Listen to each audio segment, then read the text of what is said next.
అన్నదే భగవంతుడికి. సో అదే ఒక చోట 3వ అధ్యాయంలో హేమాద్రి పంత్ గారు అత్యంత అద్భుతంగా చెప్తారు మనం ఎలా ఉండాలి అని. పిల్లన గ్రోవికి హార్మోనియానికి ఎలా మోగాలన్న చింత ఎందుకుంటుంది, అది వాయించే వాడిని పట్టి కదా ఉంటుంది అంటారు. అంటే మన శరీరాన్ని ఆయన అత్యంత అద్భుతంగా పిల్లన గ్రోవితోనూ హార్మోనియంతోనూ పోల్చేస్తారు. మన శరీరం కూడా పిల్లన గ్రోవి లాంటిదే. 9 రంధ్రాల గుండా అద్భుతమైనటువంటి ఆ చైతన్యం, ఆ ప్రాణశక్తి ప్రవహిస్తూ ఉంది. అలాగే మీటలు, హార్మోనియానికి ఉన్నట్టే మన శరీరంలో కూడా మీటలు ఉన్నాయి. అందుకని ఆ రెండిటితోనే మన శరీరాన్ని అత్యంత అద్భుతంగా ఆయన పోల్చారు. సో మనకేం చింత లేదండి ఆయన ఉండగా. ఆయన వాయించుకుంటాడు. ఆయన ఎందుకోసం మనల్ని ఈ భూమి మీదకి తీసుకొచ్చాడో ఆ పని చేయించుకొని తీసుకెళ్ళిపోతూ ఉంటాడు. మనకెందుకు చింత? మనకి తెలియనంత వరకు నేను చేస్తున్నాను అన్న కర్తృత్వాన్ని నెత్తినేసుకున్నాం. ఇప్పుడు అర్థమైపోయింది. నాలో ఉన్నది ఆయనే, నా చేత చెయ్యేస్తున్నది ఆయనే. ఈ ఒక్క భావం గనక బలపడుతూ వచ్చిందంటే అత్యంత అద్భుతమైనటువంటి దారిలో ప్రయాణం చేసేస్తాం. చూడండి ఇంకెవరిని ద్వేషించము. ఎందుకని అలా సాయి ఉండి చేయిస్తుంటే ఎవరిని ద్వేషిస్తాము, ఎవరిని దూషిస్తాము, ఎవరిని కాదంటాం, ఎవరిపై వైరం పెంచుకుంటాం. ఎంత అద్భుతమైన మార్గంలో సాయినాథుడు తీసుకెళ్తూ ఉన్నాడు. అదే మనకు 19వ అధ్యాయంలో అందిస్తాడు. అసలు ఆధ్యాత్మికత అంటేనే మనం అందరం గుర్తు పెట్టుకోవాలండి. ఒక నామం చెప్పుకున్నా, ఒక భజన చేసుకున్నా, లేదా ఒక పారాయణ చేసినా, లేదా ఇంకేమి చేసినా భగవంతుడి పేరుతో ఒక గుడికెళ్ళినా, ఒక తీర్థయాత్రలకెళ్ళినా ఎందుకు అనే ప్రశ్న వేసుకోవాలి. ఇవన్నీ దేనికంటే మన మనస్సుని భగవంతుడితో లింక్ చేయడానికి. వేరే ఏమీ లేదు. ఉపకరణాలు ఇవన్నీ. ఇప్పుడు నేను ఇక్కడి నుంచి హైదరాబాద్ వెళ్ళాలనుకోండి. ఇప్పుడు చెన్నైలో ఉన్నాను ప్రస్తుతం పాప వాళ్ళ ఇంట్లో. ఇక్కడి నుంచి వెళ్ళాలంటే ట్రైన్‌లో అయినా వెళ్ళాలి. ఫ్లైట్‌లో అయినా వెళ్ళాలి. లేకపోతే కార్‌లో అయినా వెళ్ళాలి. బస్‌లో అయినా వెళ్ళాలి. ఆఖరికి సైకిల్‌లో అయినా వెళ్ళాలి. నడిచైనా వెళ్ళాలి. సో ఏదో ఒక మార్గం ఎంచుకొని నేను హైదరాబాద్ అనే గమ్యం చేరాలి. అక్కడ ఎలా గమ్యం కరెక్ట్‌గా నిర్దేశించుకొని దానికోసం ఏదో ఒక దాన్ని మన శక్తానుసారంగా ఏది వీలైతే దాంట్లో ప్రయాణం చేస్తున్నామో, ఇక్కడ కూడా మన గమ్యం నా మనస్సు భగవంతుడితో లీనం అవ్వాలి. లయం అవ్వాలి. ఆయనతో లింకప్ అవ్వాలి. ఆ గమ్యాన్ని చేరుకోవడానికి ఇంట్లో ఒక పూజ చెయ్యాలి. పూజా గదిలోకెళ్ళేటప్పుడే మిగతావన్నీ పక్కన పెట్టేసేయాలి. ఇప్పటిదాకా ఉన్నదంతా పక్కన పెట్టేసేయాలి. నా తండ్రితో నేను గడపాలి అన్న ఉద్దేశంతో పూజా గదిలో అడుగుపెట్టాలి.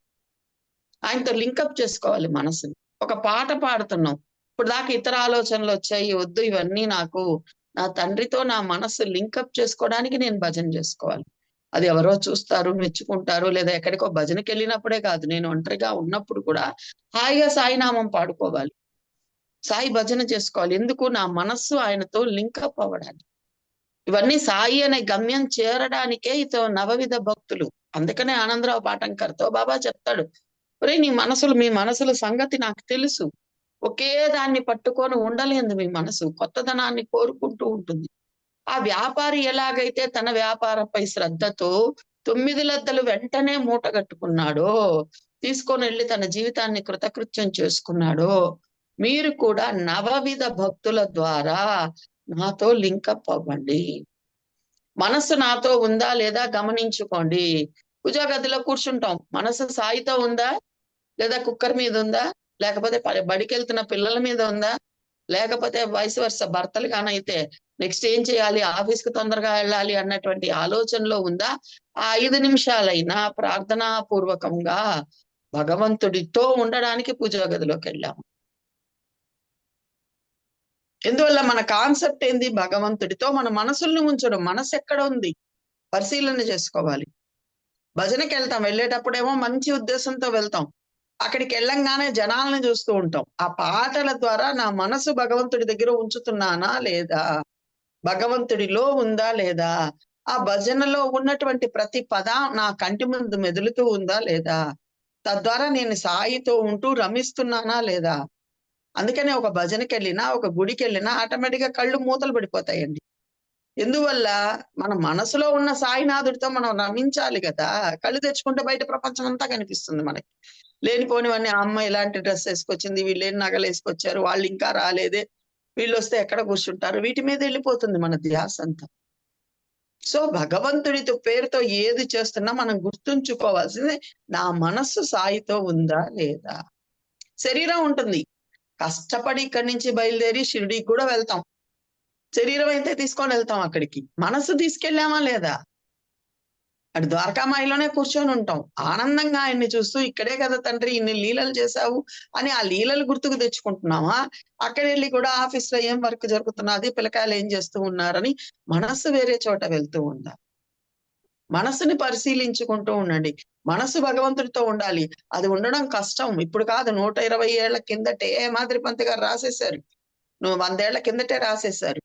మేము సాక్షాత్ సద్గురు అయిన నువ్వు సశరీరంగా ఉన్నా కూడా వ్యర్థమైన మాటలు మాట్లాడుకుంటూ సమయాన్ని వృధా చేశామేమో, నీతో ఎక్కువ సమయం గడపలేకపోయామేమో, నువ్వు చెప్పినట్టు ఆచరించే ప్రయత్నం చేయలేదేమో, మా జీవితాన్ని వృధా చేసుకున్నామేమో అని 43వ అధ్యాయంలో వాపోతాడు.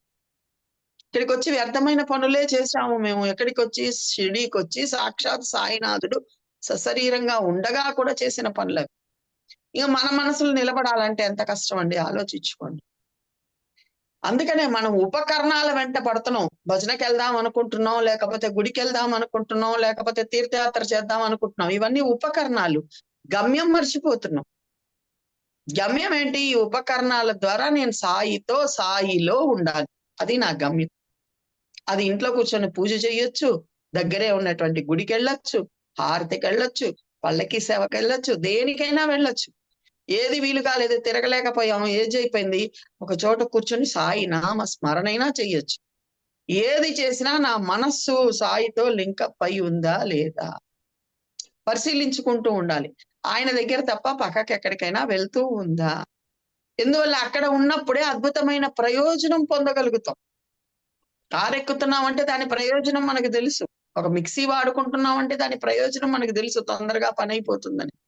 ఒక గ్రైండర్ ఎందుకు వాడుకుంటున్నామో దాని ప్రయోజనం మనకు తెలుసు. ఒక బండి ఎందుకు కొనుక్కున్నామో దాని ప్రయోజనం తెలుసు. బస్సులు ఎక్కి వెళ్ళాలి, ఆటోల్లో వెళ్ళాలంటే ఖర్చు ఎక్కువ ఉంటుంది. బండి అయితే 1 లీటర్ పెట్రోల్ కొట్టించుకుంటే ఒక 4-5 రోజుల పాటు తిరగవచ్చు అన్నటువంటి ప్రయోజనం మనకు తెలుసు. మరి భజన ఎందుకు చేస్తున్నామో ప్రయోజనం తెలుసా? గుడికి ఎందుకు వెళ్తున్నామో దాని ప్రయోజనం తెలుసా? పారాయణ ఎందుకు చేస్తున్నాము దాని ప్రయోజనం తెలుసా? వీటన్నిటి ప్రయోజనం ఒక్కటేనండి, బాగా గుర్తుపెట్టుకోండి. నా మనసు భగవంతుడిలో లయమవడం. అది ఉందా లేదా? ఆ లయంతో ఒక పేజీ చదవండి చాలు, కళ్ళ వెంబటి నీళ్లు గారిపోతాయి, ఆనందంగా సాయితో ఉంటాం. మనస్సు లయం కాకుండా, చదివే విషయంలో లయం కాకుండా నేను 3 అధ్యాయాలు 4 అధ్యాయాలు చదివినా ఆనందం రాదండి.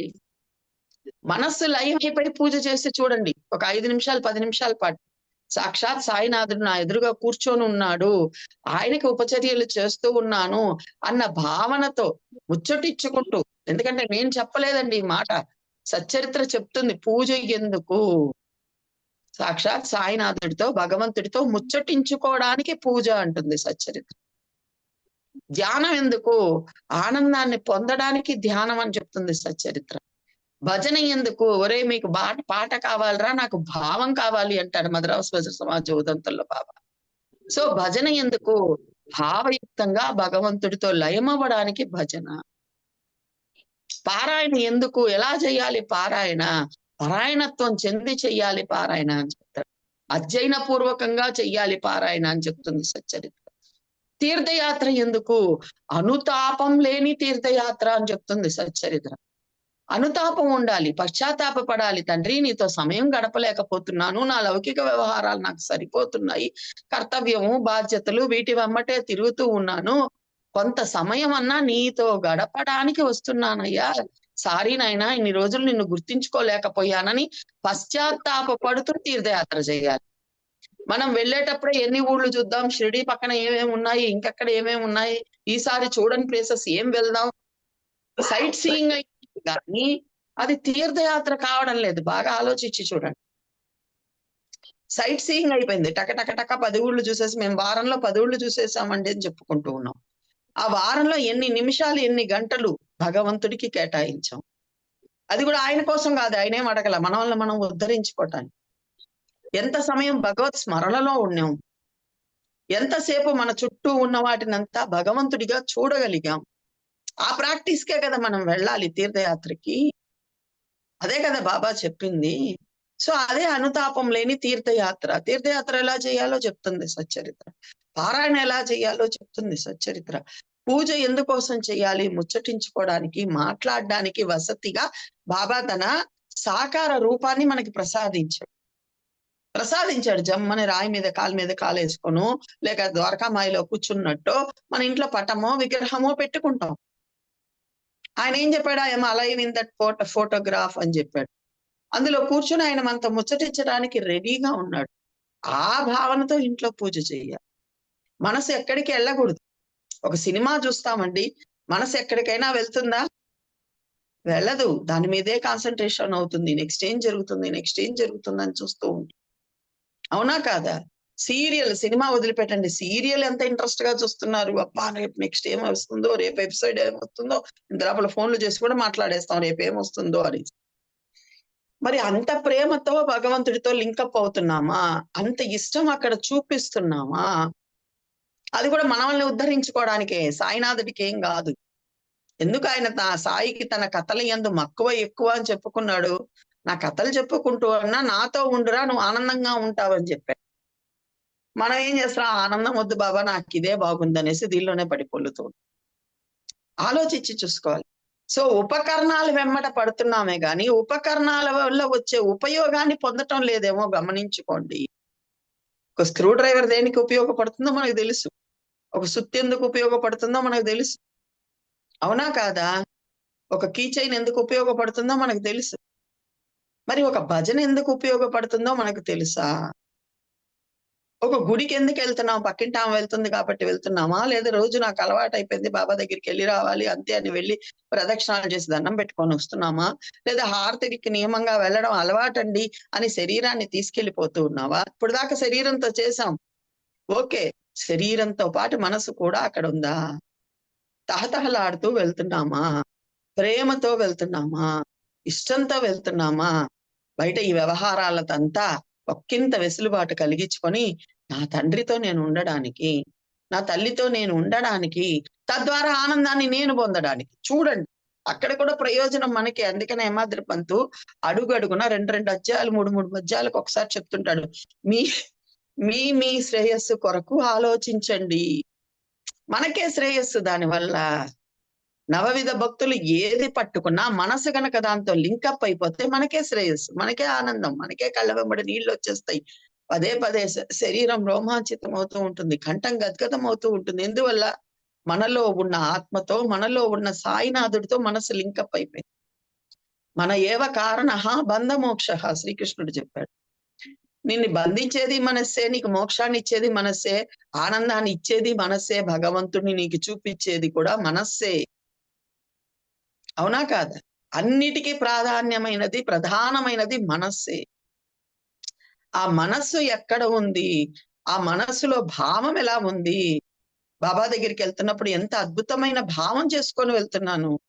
ఒక్కసారి ఇలా భావం చేసుకొని గుడికెళ్ళి చూడండి, షిరిడీకెళ్ళి చూడండి.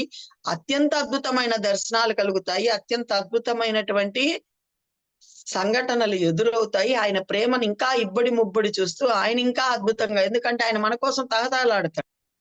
చెప్పాడు కదా దీక్షితు మిరీకర్ వాళ్ళ ఇంట్లో, ఎప్పుడు నేను వెళ్ళాలి బాబా దగ్గరికి, ఎప్పుడు వెళ్ళాలి అని తహతహలాడుతూ ఉంటే ఆయన తహతహని చూసి ఇక్కడ బాబా కూడా తహతహలాడిపోయాడు.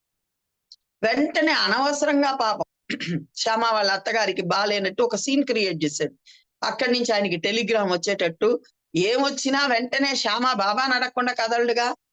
ఏం బాబా వెళ్ళమంటావా అంటే వెళ్ళమని చెప్పినట్టు ఆయన వెళ్ళమనేటట్టుకి వచ్చి అక్కడ ఆ ఇద్దరు స్నేహితులకు కనపడ్డము, వాళ్ళు చూసేసి వెళ్ళి మిరీకర్ గారికి చెప్పడము, శ్యామ వచ్చున్నాడు, శ్యామ కంటే మంచి తోడు దొరుకుతుందా దీక్షిత్ గారికి అని చెప్పడం, ఆయన శ్యామకు కబురు పంపడం, శ్యామ రావడం, శ్యామ వచ్చిన ఆ సమయానికి చూడండి, మనలో తహతహ ఉంటే బాబా ఎలా ప్రసాదిస్తాడు ఆనందాన్ని.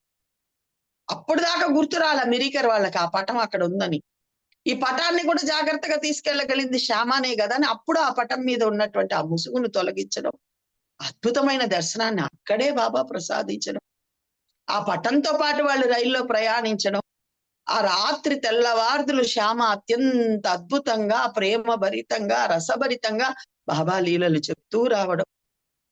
అక్కడికి వెళ్ళగానే మళ్ళీ బాబా, వచ్చేసావా, నీకోసం ఎదురు చూసి శ్యామను నేనే నగరికి పంపానని చెప్పడం. అసలు ఎంత అద్భుతం అండి, ఎంత అద్భుతం.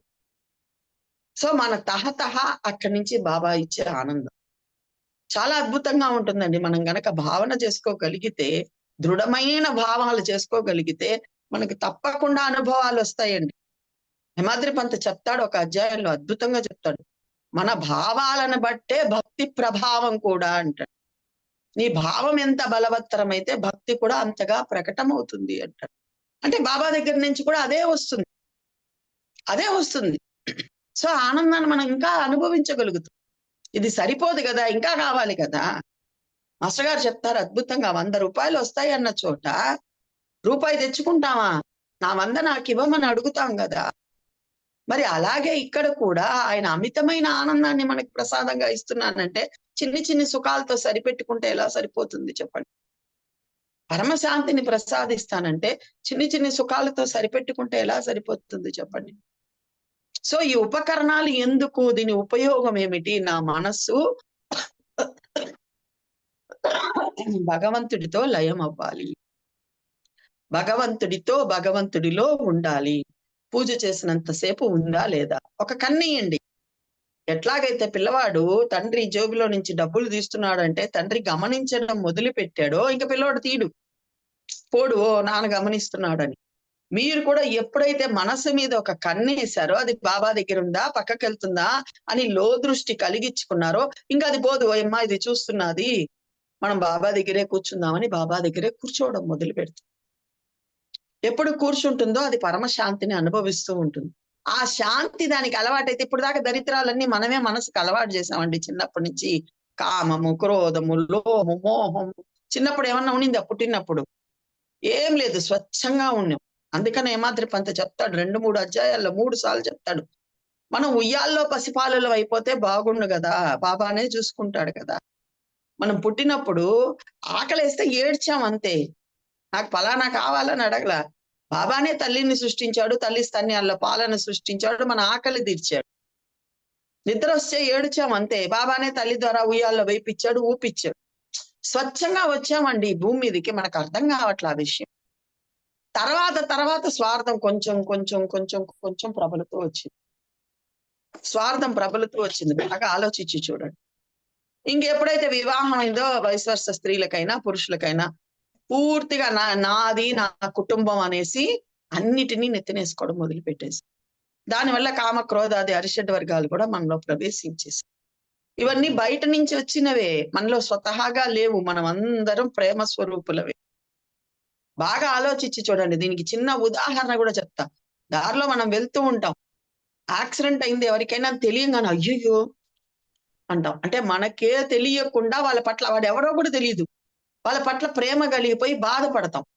దగ్గరికి వెళ్ళి చూశాక ఒకవేళ వాడు మనకి ఏదైనా ద్రోహం చేసిన వాడు అయ్యి ఉంటే అప్పుడు వీడికి బాగా కావాలి, కాలు ఒక్కటే విరిగిందా అంటే ఏంటి, అక్కడ స్వార్థం వచ్చేసింది. మొట్టమొదట మనం అంతా ప్రేమగానే ఆలోచించాం. సో మనం అందరం ప్రేమ స్వరూపులమై మనం మర్చిపోయాం. అందుకే హిమాద్రి పంత్ చెప్తాడు మొదటి అధ్యాయంలోనే, మనం ప్రపంచ బంధనాలలో బాగా పెనవేసుకొని ముడివేసుకొని ఉన్నాం. ఈ ప్రపంచం మనం సృష్టించుకున్నామే, ఒక ప్రపంచం, నేను, నాది, నా పిల్లలు అని సృష్టించుకున్నాం మనస్సులో. ఆ ప్రపంచ బంధనాలలో బాగా పెనవేసుకుని ముడివేసుకొని ఉన్నాం. అందువల్ల మన నిజస్వరూపం ఏంటి, ప్రేమ స్వరూపం. అందరినీ అన్కండిషనల్ గా లవ్ చేసే స్వరూపం, అందరికీ అన్కండిషనల్ గా సేవ చేసే స్వరూపం మనది. ఈ ప్రపంచ బంధనాల వల్ల, నాది నేను అనే అహంకార మమకారాల వల్ల అది మరుగున పడిపోయింది. సో ఆ మరుగున పడిపోయిన మన తత్వం, ప్రేమ తత్వం ఈ కథాశ్రవణంతో వదులై విడిపోతాయి. ఇలా సత్సంగాలు వినంగా పారాయణ చేసుకోగా బాబా ఏం చెప్తున్నాడు, నేనేం ఆలోచిస్తున్నాను అన్న ఆలోచన వైపుకు మనసుకి ఎవరు మరలుతారో వాళ్ళు మాత్రమే మారుతారండి. లేకపోతే విని వదిలేయడమే అవుతుంది. అది కూడా బాగా గుర్తుపెట్టుకోండి. బాబా ఏం చెప్తున్నాడు, నేను ఏం చేస్తున్నాను అన్న ఆలోచన రావాలి మనందరికీ కూడా.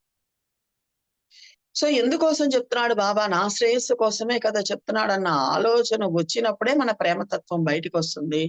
అందరికీ నిస్వార్థంగా సేవ చేయగలుగుతాం. ఆనందంగా మనం ఉంటూ అందరినీ ఆనందంగా ఉంచగలుగుతాం. ఎంత గట్టిగా ఇక్కడ భావన చేసుకుంటామో తత్ఫలితాన్ని కూడా, యద్భావం తద్భవతి మనకి ఎప్పుడో చెప్పారు పెద్దలు. ఆ ఫలితాన్ని కూడా మనం అద్భుతంగా పొందగలుగుతాం. ఆ పొందడానికి ఇవన్నీ ఉపకరణాలు.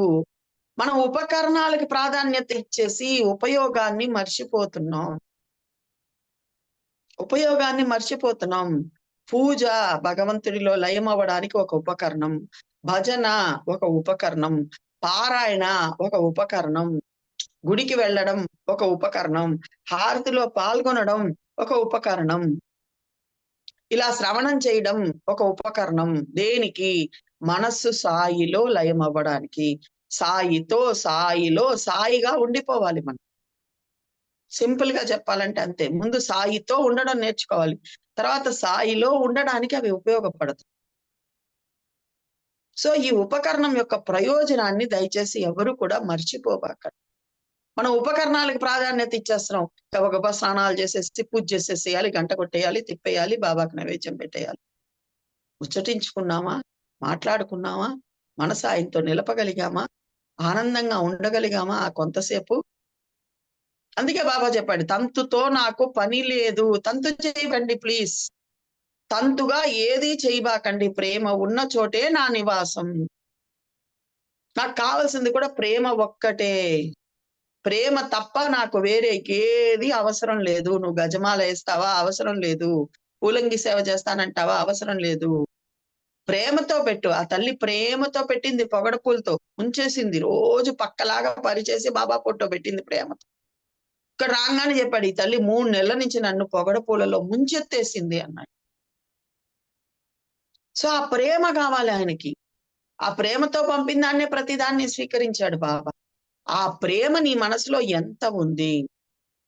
అదే 9వ అధ్యాయంలో తర్కడి వాళ్ళ నాన్నగారు రామచంద్ర తర్కడి ప్రార్థిస్తాడు, బాబా నా పూజను కూడా, నా కొడుకు పూజలాగానే నా పూజను కూడా స్వీకరించి నాకు కూడా నా కొడుకులాగా మీ పట్ల అంత ప్రేమ కలిగేటట్లు చెయ్యండి అని ప్రార్థిస్తాం. మనం కూడా ఆ ప్రేమ కలిగించుకోవడానికే ప్రయత్నం చేయాలి. ఆ ప్రేమతో చెయ్యాలి ప్రతి పని కూడా. ఆ ప్రేమలో ఉంటూ చెయ్యాలి, పక్కకి వెళ్ళకూడదు మనసు. ఇది మనం బాగా మన గమ్యం మనకు గుర్తుండాలి. అలా చెయ్యగా ఏమవుతుందంటే ఆ ప్రేమలో మన మనసుని తడిపాం కాబట్టి ఆ ప్రేమనే మళ్ళీ మళ్ళీ కోరుకుంటూ ఇంకొంచెం సేపు బాబాతో ఉందాం అనిపిస్తూ వస్తుంది. ఇప్పుడు దాకా లౌకికంలో తిరిగిన మనస్సు కొద్ది కొద్దిగా భగవంతుడి వైపు మరలుతూ వస్తుంది.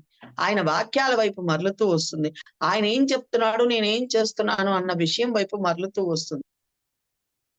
సో వీటన్నిటికీ కారణభూతమైన భావం కంపల్సరిగా భగవద్భావనతో, ప్రేమ భావనతో అత్యంత ఇష్టంగా ప్రతి పని చేయగలగాలి. అదే మనకి ఉపయోగం. ఆ ఉపయోగాన్ని మర్చిపోకూడదు. మనసు ఎక్కడ ఉంది అన్న విషయాన్ని మర్చిపోకూడదు.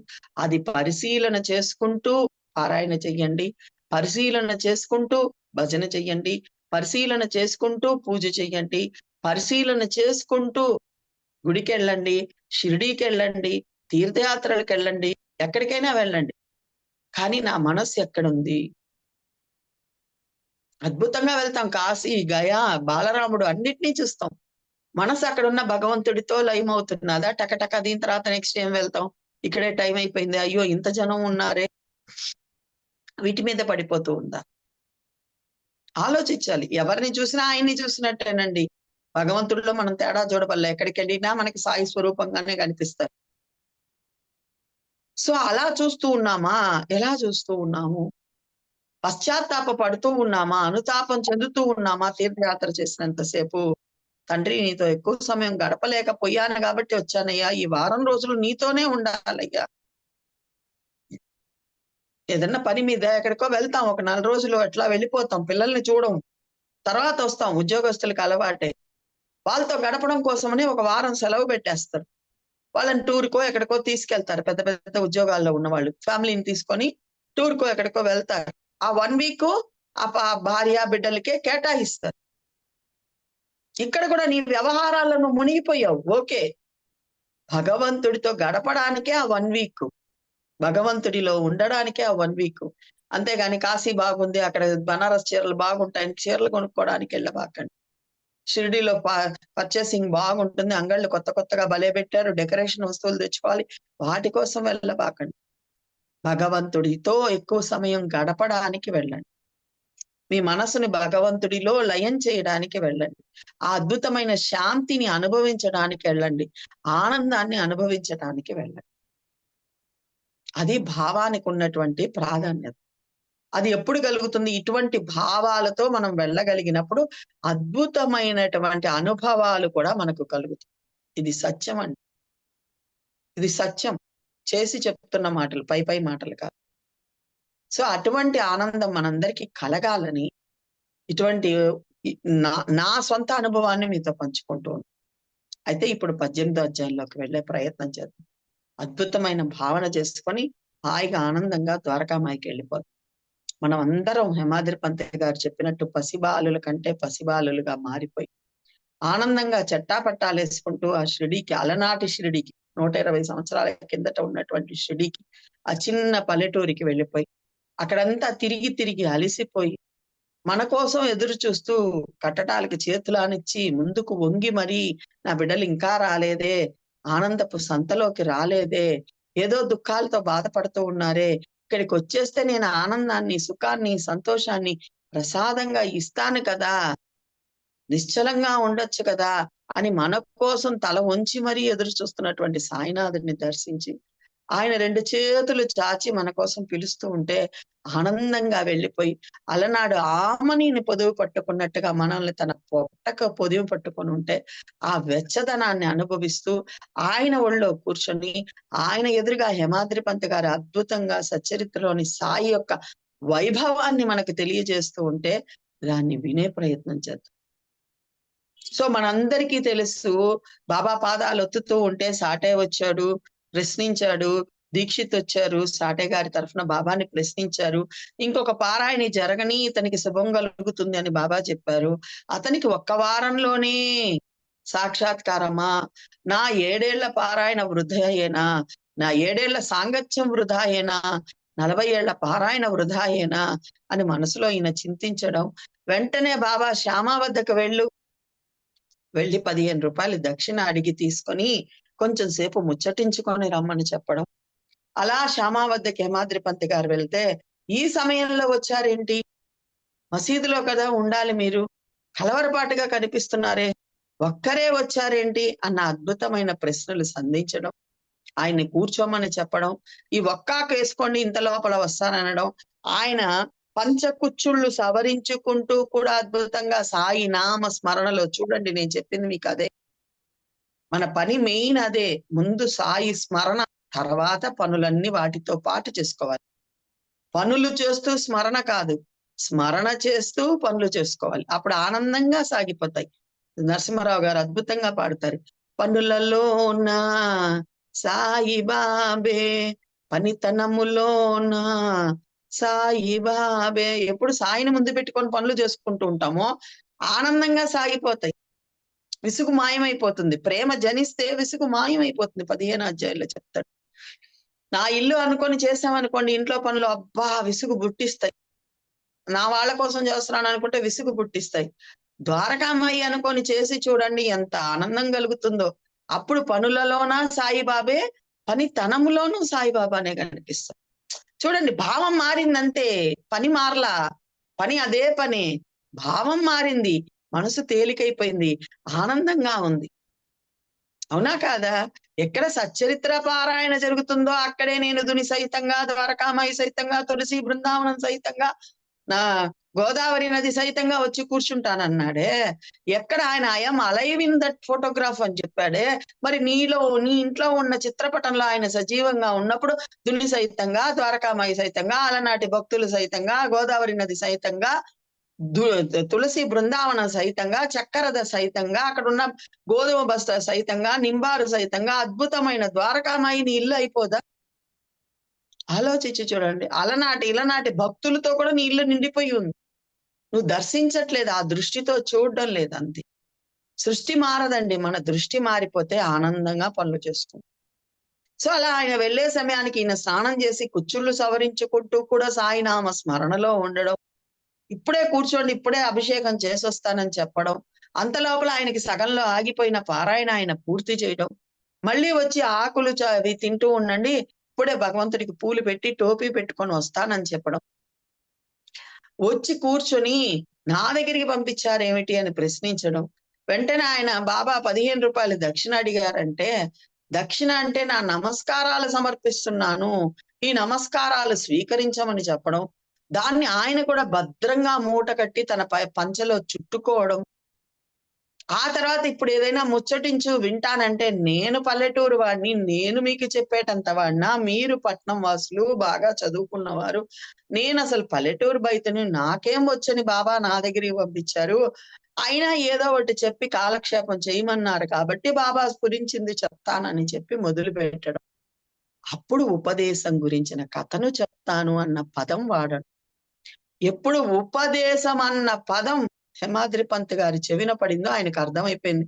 అక్కడ చెలించిన నా మనస్సు, చూడండి మనస్సు ఎంత చంచలమైనదో. అందుకే 18వ అధ్యాయంలో ఒక మాట వాడతాడు హేమాద్రి పంత్.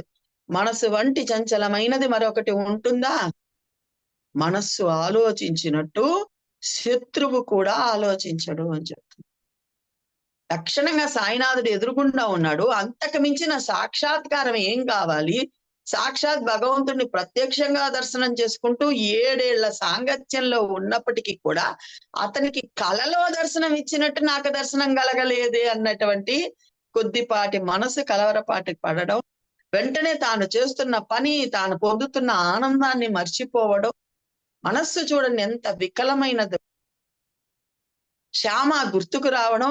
శ్యామ ఎప్పుడు గుర్తుకొచ్చాడో శ్యామ దగ్గరికి వెళ్ళమని పంపడం.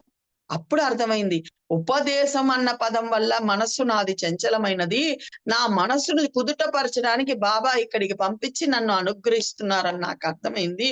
ఇంకొంచెం ఏకాగ్రతతో, ఇంకొంచెం ఇష్టంతో వినాలి ఈ కథను అని వినడం మొదలుపెట్టాను. బివి నరసింహస్వామి గారు ఒక అద్భుతమైన మాట చెప్తారండి. హేమాద్రి పంత్ గారు చేసిన సాధనని చెప్తారు. అప్పట్లో పేపర్ కి చాలా కరువు, పేపర్ చాలా డిమాండ్. హేమాద్రి పంత్ గారు భక్తుల్ని కలిసినప్పుడు రాసుకోవడానికి పేపర్ల డిమాండ్ ఎక్కువ. వాళ్ళు ఎలా చెప్తున్నారో దాన్ని తన మనోపలకంపై చిత్రీకరించుకొని దాన్ని పదే పదే నెమరేసుకునేవారు. ఇప్పుడులాగా టేప్ రికార్డులు, పెన్ డ్రైవ్లు ఏమీ లేవు, అప్పుడు ఫోన్స్ ఏమీ లేవు. పదే పదే నెమరేసుకునేవారు. ఆ నెమరేసుకునే దాని ద్వారా ఆయన మనసులో పదిలపరుచుకొని బాబా నిర్యాణం తర్వాత 7-8 ఏళ్ల తర్వాత రాయడం మొదలు పెట్టారు 1923లో. మొన్ననే కదా సచ్చరిత్ర జయంతి కూడా పూర్తయింది. సో రాయడం మొదలు పెట్టారు. దానికి బివి నరసింహస్వామి గారు చెప్తారు, ఆయన ఎలా ప్రాక్టీస్ చేశారంటే, constantly remembering the leelas of the Sai, constantly remembering the words of the Sai, constantly remembering the nature of the Sai, constantly remembering the sarvantaryamitva of the Sai. ఈ 4 ప్రాక్టీస్ చేశారు హేమాద్రి పంత్ గారు. నిలకడగా సాయి యొక్క లీలలు, సాయి యొక్క గుణగణాలు, ఆయన ప్రవర్తన, ఆయన ఎలా ఉంటారు అన్న విషయాలు, సాయి నోటు గుండా వెలువడిన వచనాలు, సాయి యొక్క సర్వాంతర్యామిత్వాన్ని నిలకడగా స్మరణ చేస్తూ ఉన్నారు హేమాద్రి పంత్ గారంట. సరే ఆయనంటే పుస్తకం రాయాలి కాబట్టి, బాబా పర్మిషన్ ఇచ్చారు కాబట్టి ఈ లీలలన్నిటినీ సేకరించి నెమరేసుకున్నారు, ఓకే. కానీ శ్యామ అంతకన్నా ఒక మెట్టెక్కువ అండి. బాబా జరిగిన ప్రతి సంఘటన ఆయన మనసులో పదిలపరుచుకున్నారు. ఎప్పుడు ఎవరు చిక్కితే వాళ్ళతో ఇదే పని, వేరే ఆలోచన లేదు. దీక్షిత్ గారు చిక్కారు, దారంతా ఇదే పనే, బాబా లీలలు చెప్తూ రావడమే. కాకాజీ వైద్య చిక్కాడు, దారంతా ఇదే పనే, బాబా లీలలు చెప్తూ రావడమే. చిత్తలీకి వెళ్తున్నాడు మిరీకర్తో, 250-200 మైళ్ళు ఎందుకు నువ్వు అన్నాడు, బాబా వెళ్ళమని చెప్పాడు. ఆ వెళ్ళినంత సేపు దారంతా ఇదే పని. ఆలోచించండి. అందుకనే చెప్తాడు, నామం పాపాలనే పర్వతాలను పడగొడుతుందని బాబా చెప్తాడు. దానికన్నా ఎక్కువ శ్రవణంలో మనకి ఏకాగ్రత ఈజీగా కుదిరిపోతుంది, వినే విషయంలో మనసు లీనమైపోతుంది. శ్రవణం ఇంకెంత పాపాలను పడగొడుతుందో. అందువల్లే అక్కడ మిరీకరకు రావాల్సిన గండాన్ని కూడా బాబా తప్పించాడు అద్భుతంగా. శ్రవణం యొక్క పుణ్యాన్ని అతని అకౌంట్ లో వేయించి గండాన్ని తప్పించాడు బాబా అక్కడ. మనకు అర్థం కాదు బాబా చర్యలు, మనకు తెలియవు, మన అకౌంట్ లో ఉండాలి కదా, లేకుంటే ఆయన కూడా ఏం చేస్తాడు, నా చేతులు నువ్వు కట్టేసావురా అంటాడు. సో అలాగా శ్యామ హేమాద్రి పంత్ గారి కన్నా ఇంకా అద్భుతంగా గొప్పవారు. ఎప్పుడెప్పుడో బాబా దగ్గర జరిగిన సంఘటనలన్నీ తాజాగా ఉంటాయి. అందుకనే ఒకరే వచ్చారేంటి అని అడుగుతారు. వీళ్ళు అప్పుడప్పుడు ముగ్గురు నలుగురు శ్యామ వాళ్ళ ఇంటికి వెళ్ళి కూర్చొని అప్పుడేం జరిగింది, ఆ సంవత్సరం ఏం జరిగింది, బాబా వచ్చిన కొత్తల్లో అన్ని అడిగి తెలుసుకుంటూ ఉండేవారు. అంత ప్రేమగా శ్యామ కూడా బాబా విషయాలు చెప్పాలంటే ఇంకా ఆయనకు అన్నపానీయాలు కూడా అవసరం లేదు, అంత ప్రేమగా బాబా విషయాలు పంచుకునేవారు. అందువల్లే అంత తాజాగా ఎప్పుడో జరిగిన సంఘటన శ్యామ మనసులో అంత తాజాగా ఉంది.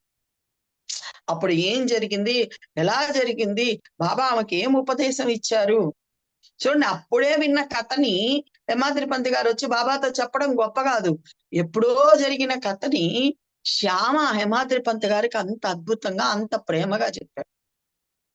మనసుకి ఒక గుణం ఉందండి, మీకు మళ్ళీ చెప్తున్నా నేను, మనసు దేన్నైతే అత్యంత ఇష్టపడుతుందో దాన్ని బాగా పట్టుకుంటుంది, దేన్నైతే అత్యంత కష్టపడుతుందో దాన్ని కూడా పట్టుకుంటుందండి. ఈ రెండింటినే పట్టుకుంది. కష్టం సంగతి వదిలేద్దాం, మనకు అవసరం లేదు. మనం గనక బాబాని అత్యంత ఇష్టపడ్డామంటే బాబా లీలలు, బాబా మాటలు అన్ని మన మనసులో ఫీడ్ అయిపోతాయండి. అలా పారాయణ చేస్తూ ఉన్నప్పుడే ఆ ఇష్టం కలిగించుకోవాలి. అదే హేమాద్రి పంత్ గారు 40 చిల్లర అధ్యాయంలో ఒక మాట చెప్తారు, సాయి పాదాలయందు ప్రేమ, దాన్ని మాత్రమే మనం సంపాదించుకోవాలి, మిగతా అంతా ఆయన చూసుకుంటాడని చెప్పి ఆ ఇష్టం కలిగించుకోవాలి. ఆ ఇష్టం ఉంది శ్యామ దగ్గర. తన భార్యా బిడ్డల కన్నా, తన సంపాదన కన్నా, తన కెరీర్ కన్నా, అన్నిటికన్నా సాయి అంటేనే ఇష్టం.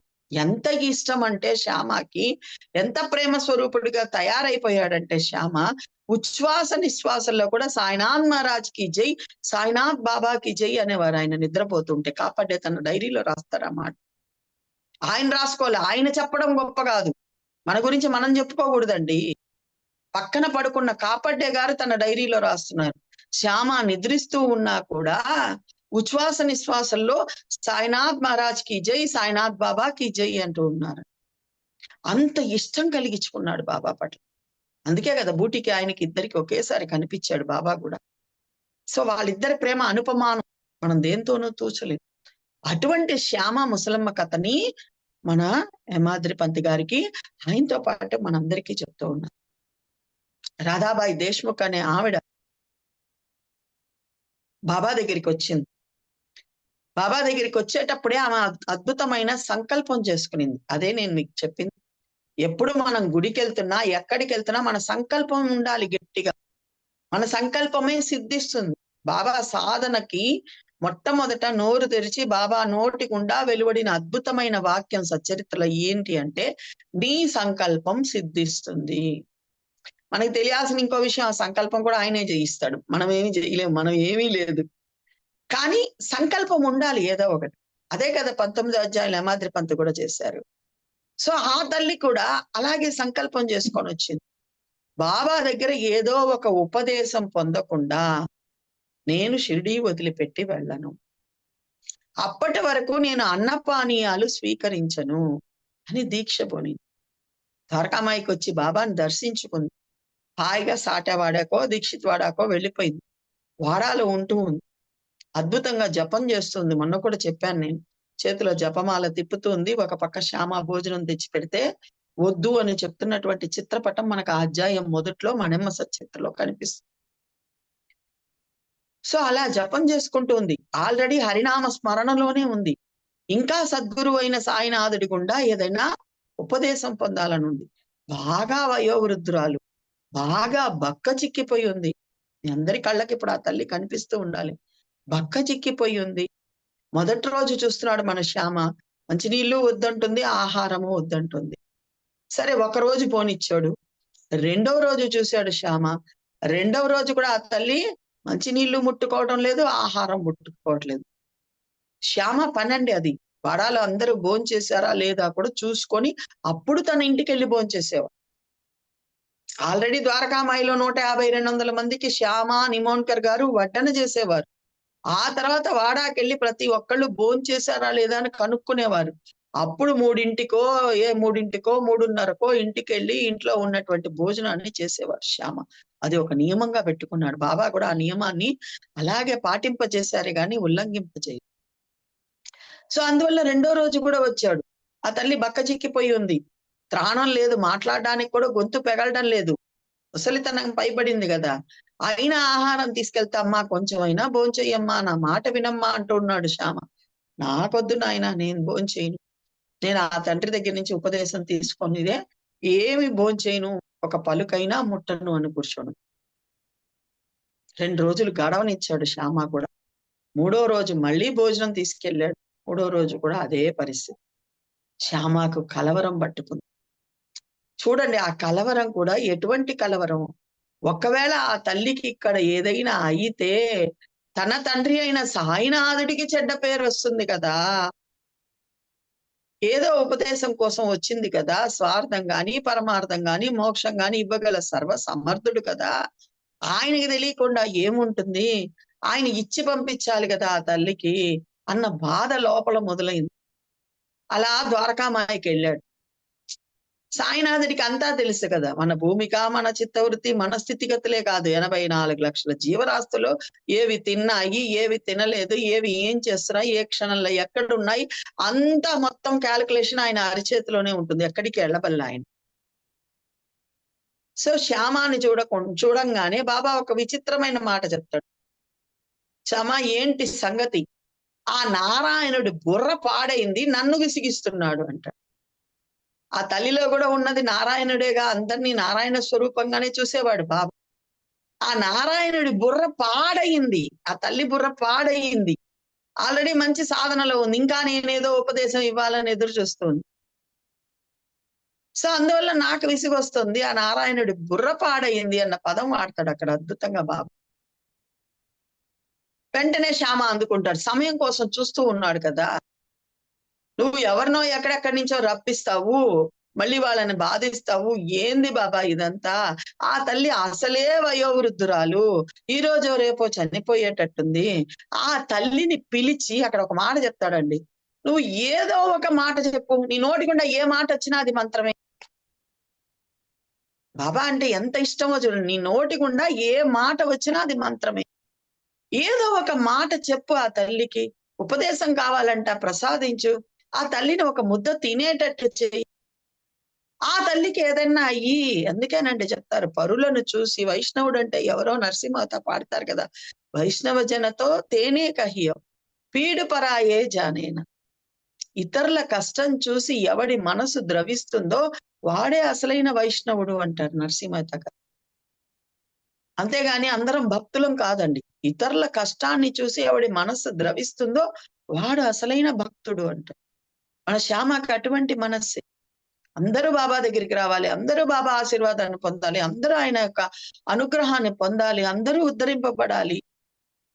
అహర్నిశలు అందుకే కదా శివుడికి నంది వంటి వాడు శ్యామ అని చెప్పి హాజీ సిద్కే ఫాల్కే ఉదంతర్లో చెప్తారు మనకి. అటువంటి శ్యామ బాబాని ప్రార్థన చేస్తున్నాడు ఆ తల్లి కోసం. అసలే బక్క చిక్కి ఉంది, వయోవృద్ధురాలు. ఆ తల్లికి ఏమైనా అయితే నీ దగ్గరికి వచ్చి ఇలా అయ్యింది అన్న అపవాదు నీకొస్తుంది నాయన. అంత బాధ ఎందుకో. ఏదో సంథింగ్ ఉంది, లేకపోతే ఒక్క పూట ఎవరన్నా తినకపోయినా బాబా ఒప్పుకునేవారు కాదండి. బాబా ఒప్పుకునేవారు కాదు. వాళ్ళు భోంచేసేదాకా ఒప్పుకోరు.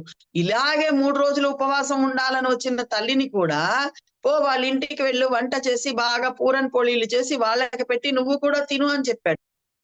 మరి ఇక్కడ ఈ తల్లి దగ్గరికి వచ్చేటట్టుగా మాత్రం ఎందుకు అలా చేశాడు? ఆ తల్లి సంకల్పించుకుంది. సంకల్ప బలం ఎంత ఉందో పరీక్షించాలిగా. ఉద్ధరించదలుచుకున్నప్పుడు కొంచెం ఆయన వేచి ఉండి చూస్తాడు, మనల్ని పరీక్షిస్తాడు, అప్పుడు దగ్గరికి తీసుకుంటాడు. ఎంతో మందిని క్షణంలో దగ్గర తీసుకున్న ఆయన హాజీ సిద్కి ఫాల్కేని 9 నెలలు అలా ఉంచాడుగా. ఉంచి అప్పుడు అద్భుతమైనటువంటి అనుగ్రహాన్ని ఆయనపై కురిపించాడుగా. సో ఆయన ఒక్క రవ్వది ఏదైనా ఆలస్యం చేస్తున్నాడు అంటే మన జీవితంలో కూడా మన సబూరిని పరీక్షిస్తున్నాడు. ఆయన అడిగింది ఆ రెండే కదండి. నా యందు అచంచలమైన విశ్వాసం, విశ్వాసంతో ధైర్యంతో కూడుకున్న ఓరిమి. విశ్వాసం ఉందంటే ఇంకా భయం ఉండకూడదు అక్కడ. ఒక పోలీస్ కానిస్టేబుల్ నాకు తెలుసు అంటేనే అబ్బో అని విర్రవీగుతాం. సాక్షాత్ పరమాత్మ నా వెనకుంటే నాకు భయం ఎందుకండి? ఆలోచించి చూడండి. అటువంటి విశ్వాసంతో కూడుకున్న ఓరిమిని పరీక్షిస్తాడు బాబా. ఆ పరీక్ష అక్కడ జరిగింది ఆ తల్లికి కూడా. అయిపోయింది, సమయం ఆసన్నమైంది. ఆ తల్లిని ఉద్ధరించడానికి సమయం ఆసన్నమైంది. అందుకే శ్యామా కంట పడేటట్టు చేశాడు. ఇవన్నీ కూడా బాబా స్వయంగా రచించే ఆయన యొక్క లీలే. అన్నిటికీ కారణం, కార్యం, కర్త ఆయనే. ఆ ఒక్క ముసలమ్మ కథ ద్వారా బాబా ఎంతమందిని ఉద్ధరించాడు? మొదట ఆ ముసలమ్మను ఉద్ధరించాడు. అది విని శ్యామ మారాడు. శ్యామ కూడా ఆ రకంగానే సమస్తాన్ని గురుస్వరూపంగా చూడడం మొదలు పెట్టాడు. ఆ తర్వాత హేమాద్రి పంత్ గారికి చెప్పాడు. ఆ తర్వాత మనందరికీ అందించాడు. ఒకే కథతో ఏమని చెప్తారు, ఒకే దెబ్బకి 100 పిట్టలు కాదు 1,00,000 పిట్టలు పడిపోతాయి బాబా దగ్గర. ఆయనకి 100లు 1000 సరిపోవు, లక్షలు కోట్లు పడిపోవాలి. సో అలా మనందరినీ ఉద్ధరించడానికి సమయం ఆసన్నమైంది ఆ రోజు ద్వారకామాయి. సరే పో, ఆ ముసలమ్మని తీసుకురా పో అని చెప్పి ఆ తల్లిని పిలిపించుకున్నాడు. పిలిపించుకొని మొట్టమొదటే బాబా దగ్గర ఉన్న అద్భుతమైన సుగుణం అండి. మనం అందరం నేర్చుకోవాల్సింది. మనం అనుకుంటున్నాం, బాబా చెప్తాడు 3వ అధ్యాయంలో, జనులు ఒకరి నుండి ఒకరు వేరు అని ఎందుకు అనుకుంటున్నారు? జనులు పిచ్చివారు. ఒకప్పుడు మన సంస్కృతిలో అలాగా ఉండింది. అత్త, మామ అని పిలుచుకునే వాళ్ళం. పక్కింటి వాళ్ళని, అక్కంటి వాళ్ళని కూడా ప్రేమగా పిలుచుకునే వాళ్ళం. ప్రేమగా, నేను అందుకే మీకు మొదలు పెట్టేటప్పుడే చెప్పా, ఆ ప్రేమ తత్వం కొరవడింది కాబట్టే బాబా వచ్చాడు. బాబాకి ఎంత ప్రేమ చూడండి తన దగ్గర. ఆయనకేమో బంధువులు లేరు, ఆయనకేమి ఎవ్వరు లేరు. తన భక్తులందరినీ కూడా శిష్యులని చెప్పలా, భక్తులని చెప్పలా, బంధువులుగానే చూశాడు. ఒకరిని కాకా అని పిలిచేవాడు, ఒకరిని బాయి అనేవాడు, ఒకరిని బావు అనేవాడు, ఒకరిని అక్క అనేవారు, ఒకరిని చెల్లి అనేవారు, కొంచెం వయసు ఎక్కువ ఉంటే అమ్మ అనేవాడు, పిన్ని అనేవాడు. చూడండి ఎంత అద్భుతమైన బంధుత్వాలు, బాంధవ్యాలు ఏర్పరచుకున్నాడు ఆయన. ఆ మాట అక్కడ ఇస్తారు 19వ అధ్యాయం. అమ్మా అని బాబా పిలవంగానే హేమాద్రి పంతుకి స్ఫురిస్తుంది. బాబా ఇంత మర్యాదను ఉపక్రమించకుండా ప్రవర్తించేవారు, ఇంత ప్రేమగా ప్రవర్తించేవారు, ఒక్కొక్కరిని ఒక్కొక్క బాంధుత్వంతో పిలిచేవారు. ఎవరికి వాళ్ళు బాబా గురించి రాసుకునేటప్పుడు చూడండి, మనకి సచ్చరిత్రలో కూడా వస్తుంది, శ్యామ లేకపోతే బాబాకు జరగదు. మహల్సాపతి ఇంటికి వెళ్తుంటే నేను నీ వెంటే వస్తానురా అంటాడు. మహల్సాపతి లేకపోతే బాబాకు జరగదు. పిల్లే లేకపోతే బాబా బీడీ తాగడు, బాబా ముచ్చటించడు, బాబా ఏం చేయడు. బడే బాబా లేకుండా బాబా ఒక్కరోజు కూడా భోంచేయడు. అసలు ఎవరిని వదిలిపెట్టాడండి? ఎవరిని వదిలిపెట్టాడు? బాబోజీ షిండే కోసం తాను 2 చేతులు 2 కాళ్ళు జాపుకొని వాడు ఎప్పుడు వస్తాడా మర్దన చేస్తాడా అని కూర్చొని ఉన్నాడు. ఎవరిని వదిలిపెట్టాడు? ఎవరికి ప్రాధాన్యత ఇవ్వలేదు బాబా. అందరినీ ఎంత ప్రేమగా చూశారు. ఆ ప్రేమ మనం కూడా సంతరించుకుంటే, ఆ బంధుత్వాలు, బాంధవ్యాలు మనం కూడా సంతరించుకుంటే ఏమి నష్టపోవండి, ఆనందంగా ఉంటాం. సో అదే అక్కడ కూడా ఆయన వయసు పెద్దవాళ్ళైతే వాళ్ళని అమ్మా అని పిలిచేవారు. అమ్మా, శరీరాన్ని ఎందుకు ఇంత కష్టపెట్టుకుంటున్నావు? ఎందుకు ఇలా ఉపవాస తపవాసాలు ఉంటున్నావు? నా మాట విను. నా గురువు నా చెవిలో ఏ మంత్రాన్ని ఊదలేదు.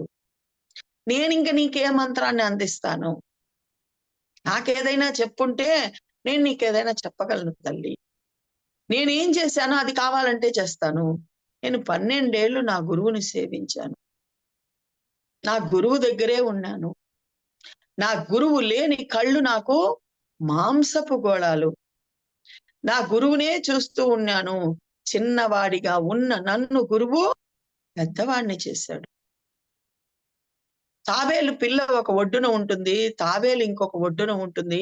దాని పాలన, పోషణ అంతా కూడా దృష్టి ద్వారానే. ఒక్కొక్కసారి నా గురువు నన్ను తన సమీపంలో ఉంచుకునేవారు, ఒక్కొక్కసారి సముద్రాల అవతల ఉంచేవారు. అయినా ఆయన ప్రేమ ఏమాత్రం తగ్గేది కాదు. నేను నా గురువుని విడిచిపెట్టాలని ఒక్కరోజు కూడా అనుకోలేదు.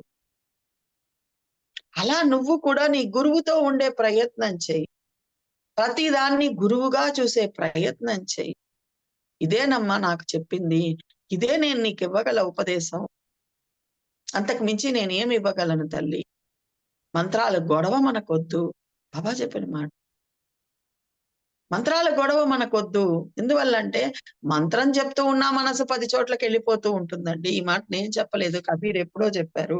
మాలాతో కర్మై ఫిరై జిహ్వే ఫిరై నామ్ మన్వాతో 10 దిశై ఫిరై యతో స్మరిన్ నహి అన్నారాయన. చేతిలో మాల తిరుగుతూ ఉంటుంది సాయి సాయి అని. నోట్లో సాయి సాయి అనే నామం వస్తూ ఉంటుంది. మనస్సు మాత్రం 10 దగ్గరలకి తిరిగేసొస్తుందని చెప్తారు కబీర్. అది స్మరణ కాదు కదా అంటారు. మరి స్మరణ ఎలా చెయ్యాలి బాబా ఇక్కడ చెప్తూ ఉన్నారు. నువ్వు చూసే ప్రతిదీ కలిపితే నేనే. నీ దృష్టి ఎక్కడ పడితే అది నేనే. ఈ విధంగా గురువుని సేవించు. గురువు లేని చోటే లేదు. ప్రతి ఒక్క దానిని గురువు అన్న దృష్టితో చూడు.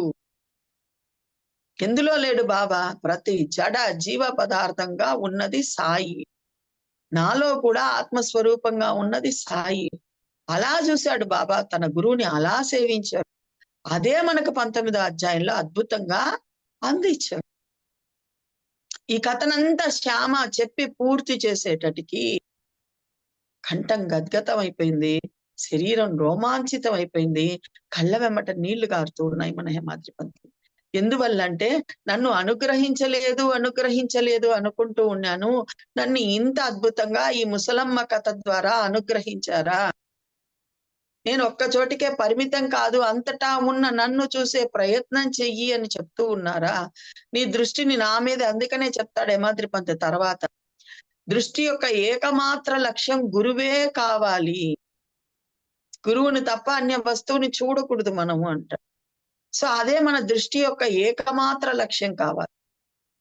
సో నువ్వు దేన్ని చూస్తున్నా సాయియే సాయియే సాయియే అన్నదే సాధన మనకి చెప్పుండే. బాబా చెప్పిన సాధన అదే. ఇంకా వేరే ఏ సాధన కూడా అంత తొందరగా బాబా దగ్గరికి చేరనివ్వదు. ఈ సాధన మనల్ని ఈజీగా బాబా దగ్గరికి తీసుకెళ్లి చేర్చేస్తుంది. అదే తాబేలు దృష్టి అంటే. తాబేలు తన తల్లినే చూసినట్టుగా, పిల్ల తాబేలు తల్లి తాబేలును చూసినట్టుగా నువ్వు కూడా నీ దృష్టి నా మీదే ఉంచు. ఏది చూస్తున్నా, ఏది వింటున్నా, ఏది మాట్లాడుతున్నా నీ దృష్టి నా యందు ఉంచు. చిన్నవాడిగా ఉన్న నిన్ను పెద్దవాడిని చేసేస్తా. పెద్దవాడంటే వయసులో పెద్ద అవ్వడమా? కాదండి, జ్ఞానంలో పెద్దగా అవ్వడం. నేను నాది అని కుచించుకుపోయి ఉన్న మనం మనది మనము అన్నటువంటి విశాల ప్రపంచంలోకి వెళ్ళడం. హేమాద్రి పంత్ చెప్తాడు ఒక అద్భుతమైన మాట సచ్చరిత్రలో. అపరిమితమైన దానిని పరిమితం అనడం శోభిస్తుందా? పరిమితులు లేని అద్భుతమైన సాయి తత్వాన్ని అనుభవించే స్థితికి చేరుకోవడమే ఈ ముసలమ్మ కథ వెనక ఉన్నటువంటి రహస్యం. అటువంటి ముసలమ్మ కథని విని కంఠం గద్గతమవుతుంది. హేమాద్రి పంత్ కంఠం గద్గతం అయ్యింది అన్న విషయాన్ని శ్యామ గుర్తించి, ఏం హేమాద్రి పంత్ గారు కంఠం గద్గతమైంది కదూ, శరీరం రోమాంచితమైంది కదూ, నోటి వెంట మాట రావట్లేదు కదూ అని ఈయన ప్రశ్నిస్తాడు. అంటే ఈయన తొలిసారి అక్కడ కూర్చొని ముసలమ్మకు సాయినాథుడు చెప్తూ ఉంటే అదే పరిస్థితిని అనుభవించాడు. తాను ఏది అనుభవించాడో అదే ఇప్పుడు హేమాద్రి పంత్ కూడా అనుభవిస్తున్నాడు. మనం అందరం కూడా అనుభవిస్తున్నాం. ఇంత సింపుల్ గా నామం కూడా అవసరం లేదు, అంతా ఉన్నది నేనే అన్న దృష్టిని తెచ్చుకో. ఆ దృష్టితో చూడు. నేను లేని కళ్ళు నీకు మాంసపు గోళాలు అయిపోవాలి. నన్నే అంటి పెట్టుకొనుండు. షిరిడిలో ఉన్నప్పుడే కాదు, 1000 కోసల దూరంలో నువ్వు ఎక్కడున్నా, అందుకే 2వ అధ్యాయంలో చెప్తాడు, ఇంట బయట ఎక్కడున్నా నన్ను గుర్తుంచుకుంటే ఎనలేని శాంతిని అనుభవిస్తారు అంటాడు. ఎంత అద్భుతమైన మాట. దానికి సంబంధించిందే ఈ 19వ అధ్యాయంలోని ఈ అద్భుతమైన లీల. ఎల్లవేళలా సాయియే మన మనోదృష్టికి ఏకమాత్ర లక్ష్యం కావాలి. ఆయన్ని మర్చిపోకూడదు. మన మనోదృష్టిలో ఆయన్ని నిలుపుకొని బాహ్యంగా పనులు చేసుకోవాలి. అదే కదా చెప్పాం, మనం మొన్న కూడా చెప్పుకున్నాం, మళ్ళీ చెప్పుకోవాలి. గురు ఉపదేశానుసారం ప్రవర్తిస్తూ అనవరతం చిత్తవృత్తిని, ప్రగాఢమైన శ్రద్ధ గురువు దగ్గరే మన మనస్సుని పెట్టాలి. ఆ ముసలమ్మ కథ వినేటటికి ఇంత సింపుల్ గా నన్ను బాబా అనుగ్రహించారా అన్న ఆనందంలో ఉండగా అక్కడ హారతికి గంట మోగేటటికి శ్యామ ఇంకా ఆగలేదండి. ఆయన అక్కడ ఉండడు, ఇంట్లో ఎక్కువ సమయం ఉండడు. ఆయన సమయం అంతా ద్వారకామాయిలో గడపడమే పని. రండి హారతి సమయం అయింది, ఇంక ఇద్దరం వెళ్దాం అని చెప్పి తీసుకొని వెళ్ళాడు. ఆల్రెడీ ఎందుకు వచ్చావని అడిగారు కదా, అక్కడ వదిలేసి ఇక్కడికి వచ్చి ఏం చేస్తున్నావు అని ప్రశ్నించిన ఆయన ఇక్కడ ఉంచుకుంటాడా తన దగ్గర? లేదు, ఆయన్ని కూడా తీసుకొని వెళ్ళారు. ద్వారకామాయి అంతా నిండిపోయి ఉంది, సభామంటపం అంతా అందరూ నిలబడుకున్నారు, హారతి స్టార్ట్ అవుతూ ఉంది. ఈయన రాలేక మెట్ల వద్దనే నిలబడ్డాడు. శ్యామ ఏం చేశాడు, గబగబా పైకెక్కుతూ ఈయన చెయ్యి కూడా పట్టుకొని లాక్కొని వెళ్ళి బాబాకు ఎదురుగా కూర్చోబెట్టి ఇదిగో ఈమె హేమాద్రి పంత్ వచ్చారు, ఇంక మీరేం మాట్లాడుకుంటారో మాట్లాడుకోండి అని చెప్పి శ్యామ అటు పక్కన కూర్చునేస్తారు. ఎందువల్ల ఆ సమయంలో హేమాద్రి పంత్ను తన ఇంటికి పంపించింది బాబానే, తన ద్వారా ఆ కథను చెప్పించింది బాబానే. వాళ్ళిద్దరికి మధ్య ఏదో జరిగి ఉంది, ఆ జరిగిన దానికి సొల్యూషన్ గాని నా దగ్గరికి పంపించాడు అన్నటువంటి క్లారిటీ కలిగిన వారు మన శ్యామ గారు. అందువల్లే ఆలస్యం చేయలే, వెంటనే చెయ్యి పట్టి లాక్కొని వచ్చి బాబా ఎదురుగా కూర్చోబెట్టేసి ఇదిగో బాబా ఆయన తీసుకొని వచ్చానని చెప్పి తాను అలా పక్కన కూర్చున్నాడు. వెంటనే బాబా ఏది శ్యామ ఇచ్చిన 15 రూపాయలు ఏవి అని అడిగారు. బాబా ఆయన రూపాయలు ఇవ్వలేదు, దక్షిణనిచ్చాడు, ఇదిగో ఇక్కడే ఉన్నాడు, ఆయన్నే అడగమన్నారు. అది వాళ్ళిద్దరికి మధ్య ఉన్న అండర్స్టాండింగ్ కాబట్టి బాబా అడగల, తెలుసు ఆయన ఏమి ఇస్తాడు దక్షిణ బాబాకు తెలీదా, ఆయన దగ్గర ఎంత ఉండేది బాబాకు తెలీదా, ఆయన ఇంట్లో ఎంత ఉండేది తెలీదా, అన్నీ తెలుసు కదా. ఒక నవ్వు నవ్వి సరే అయితే అయ్యింది, మీరిద్దరు ఏం ముచ్చటించుకున్నారో నాకు చెప్పు, ఏం మాట్లాడుకున్నారో నాకు చెప్పు అని చెప్పారు. ఆయనకి చెప్పాలనే, కానీ జోరుగా హారతి సాగుతూ ఉంది. ఎలా చెప్పాలి అని ఆలోచిస్తే బాబా తన తలగడ నుంచి ఇలా ముందుకు వంగి చెప్పు ఇప్పుడు చెప్పు అని అడిగేటటికి ఆనందం ఉప్పొంగింది మన హేమాద్రి పంత్ గారు. మీరు నన్ను ఆ ముసలమ్మ కథ ద్వారా అనుగ్రహించారని నాకు అర్థమైంది. ఆ ఉపదేశం గురించి చెప్పిన కథను అంతా మళ్ళీ పూసగుచ్చినట్టుగా ఆ తల్లి ఎలా వచ్చింది, ఎవరితో వచ్చింది, ఎన్ని రోజులు ఉండింది, ఉపవాసం చేసింది, శ్యామ ఏ విధంగా బాధపడింది, మళ్ళీ ద్వారకామాయికి వచ్చి బాబాతో మొరపెట్టుకునింది, బాబా ఆ తల్లిని పిలుచుకొని వచ్చి కూర్చోపెట్టుకునింది, చెప్పింది, అంతా పూర్తిగా చెప్పాడు, ఒక్కటి కూడా వదలకుండా. బాబాకి చాలా నచ్చింది. అంటే ఎందుకు మళ్ళీ అడిగి విన్నాడు బాబా, నీ మనసుకు పట్టిందా ఆ ప్రశ్న అడుగుతాడు. అందుకే నేను మొదలు పెట్టేటప్పుడే మీకు చెప్పింది, మీరు వింటున్నా, పాడుతున్నా, పూజ చేస్తున్నా, పారాయణ చేస్తున్నా, బాబా దగ్గరికి వెళ్ళినా మీ మనసుకు పట్టిందా చూసుకోండి, అక్కడ ఫెయిల్ అయిపోవాకండి. ఎందువల్లంటే ఈ శరీరం ఇక్కడే వదిలేసి వెళ్ళిపోతాం, బాబాతో పాటు వెళ్ళేది మన మనస్సే, మనస్సులోని భావాన్ని బట్టే మళ్ళీ జన్మలు ప్రాప్తిస్తాయి మనకి. అది సాయితోనే ఉండింది అనుకోండి, కఫ్నీలో వేసుకొని వెళ్ళిపోతాడు, ఆయనకి అవసరమైతే ఆయనతో పాటు మనల్ని తెచ్చుకుంటాడు, లేకపోతే ఆయనతోటి ఆనందంగా ఉంటాం మనం. ఈ విషయం మర్చిపోబాకండి. అందువల్లే వెంటనే బాబా అడుగుతాడు, ఆ కథ నచ్చిందా? నచ్చింది బాబా. నీ మనసుకు పట్టిందా? పట్టింది బాబా. ఆ కథని నీ మనసుకు బాగా పట్టించుకుంటే ఎలా ఉంటుంది అని చెప్పేటప్పటికి హారతి పూర్తయ్యి జోగు ప్రతిరోజు లాగానే బాబా చేతుల్లో దోసిలి నిండా పటిక బెల్లాన్ని వేస్తాడు. ఆ పటిక బెల్లాన్ని అలా చేతిలో తీసుకుని బాబా హేమాద్రి పంత్ చెయ్యి చాచమని చెప్పి ఆయన చేతిలో వేసి, ఈ ఒక్క కథను నువ్వు కనుక పట్టుకున్నావంటే, ఇలా సాధన చేశావంటే నీ జీవితం కూడా ఈ పటిక బెల్లంలాగా తీయగా తయారవుతుంది, ఆనందమయంగా తయారవుతుంది అని మళ్ళీ బాబా గురువు యొక్క ఆవశ్యకతని, గురువు ఎందుకు కావాలి మనకని, గురువు పైన దృష్టిని ఎలా నిలపాలి, అంతటా ఉన్న గురువుని ఎలా చూడాలి, తాబేలు పిల్లలాగా మనం ఎందుకు ఉండాలి, 2 ఉపయోగాలండి. బాబా గుళ్ళకి అందరం వెళ్తాం, తాబేలుని చూస్తాం, వెనక నుంచి ఇలా తాకి నందిని తాకి దండం పెట్టుకున్నట్టు తాబేలుని తాకి దండం పెట్టుకుంటున్నాం. ఎందుకు బాబా తాబేలు ఉదాహరణ చెప్పారు అన్నది మనం బాగా పట్టుకోవాలి, మనసుకి ఎక్కించుకోవాలి. ఒకటి, తాబేలు ఎప్పుడూ కూడా తన తల్లి తాబేలునే చూస్తూ ఉంటుంది. మనందరికీ తల్లి అయిన మన సాయినాథుడి మీదే మన అంతర్దృష్టి ఉండాలి, ఇంక దేనిని మనం చూడకూడదు. అంటే నా మనస్సు సాయి దగ్గర ఉందా, సాయి చెప్పినట్టు ఉందా, పక్కకు వెళ్తూ ఉందా అన్న పరిశీలనలో ఉండాలి. రెండవది, తాబేలు ఏదైనా ఒక్కర అలజడి వచ్చినప్పుడు తన డొప్పంలోకి వెళ్ళిపోతుందండి. అది అవునా కదా? మనకు కూడా బయట ప్రపంచం అంత అందంగా లేదు. మనం అనుకున్నట్టు లేదు. బయట నుంచి ఏదో ఒక అలజడి మన మనసులోకి వస్తుంది. వెంటనే మనం సాయి అని వెనక్కి వెళ్ళిపోవాలి గానీ, ఆ అలజడితో పాటు వెళ్ళిపోయి గంట వెళ్ళిపోయానండి. ఒక రోజంతా వేస్ట్ అయిందండి. స్మరణ పోయిందండి. చికాకొచ్చిందండి. తలనొప్పొచ్చిందండి. ఎందుకొచ్చిందండి? సాయి లోపలికి వెళ్ళకుండా బయటికెళ్ళాం కాబట్టి వచ్చిందండి. అదే తాబేలు చూడండి, ఒక చిన్న సౌండ్ వచ్చినా టక్కని డొప్పంలోకెళ్ళిపోతుంది. తను తాను సేఫ్ చేసుకునేస్తుంది. చూడ్డానికి ఒక బండరాయిలాగా పడుంటుంది. దేనికి స్పందించదు. బయట పరిస్థితులన్నీ బాగయ్యాయి అనుకుంటే అప్పుడు బయటకొస్తుంది. మళ్ళీ తల, చేతులు, కాళ్ళు బయటికి పెడుతుంది. మనం కూడా వెంటనే స్పందించేస్తాం. ఎదుటివాళ్ళు ఏదన్నా అన్నారు. వద్దు సాయిలోకెళ్ళిపోదాం. బాబానే చెప్పాడు గదా! స్వయం వాళ్ళు 10 మాటలు చెప్తే, ఒక మాటతో సమాధానం ఇవ్వు. మరి నీకు బాధ కలిగితే అక్కడి నుంచి పక్కకు తొలగిపో. అక్కడే ఉండి వాళ్ళకి సమాధానం చెప్పుకుంటూ వాదోపవాదాలు చేయబాక. వాదోపవాదాలు చేసేదంతా శరీర అభిమానం వల్లనే. నేను, నేను అని విర్రవీగడం వల్లనే. చేయబాక.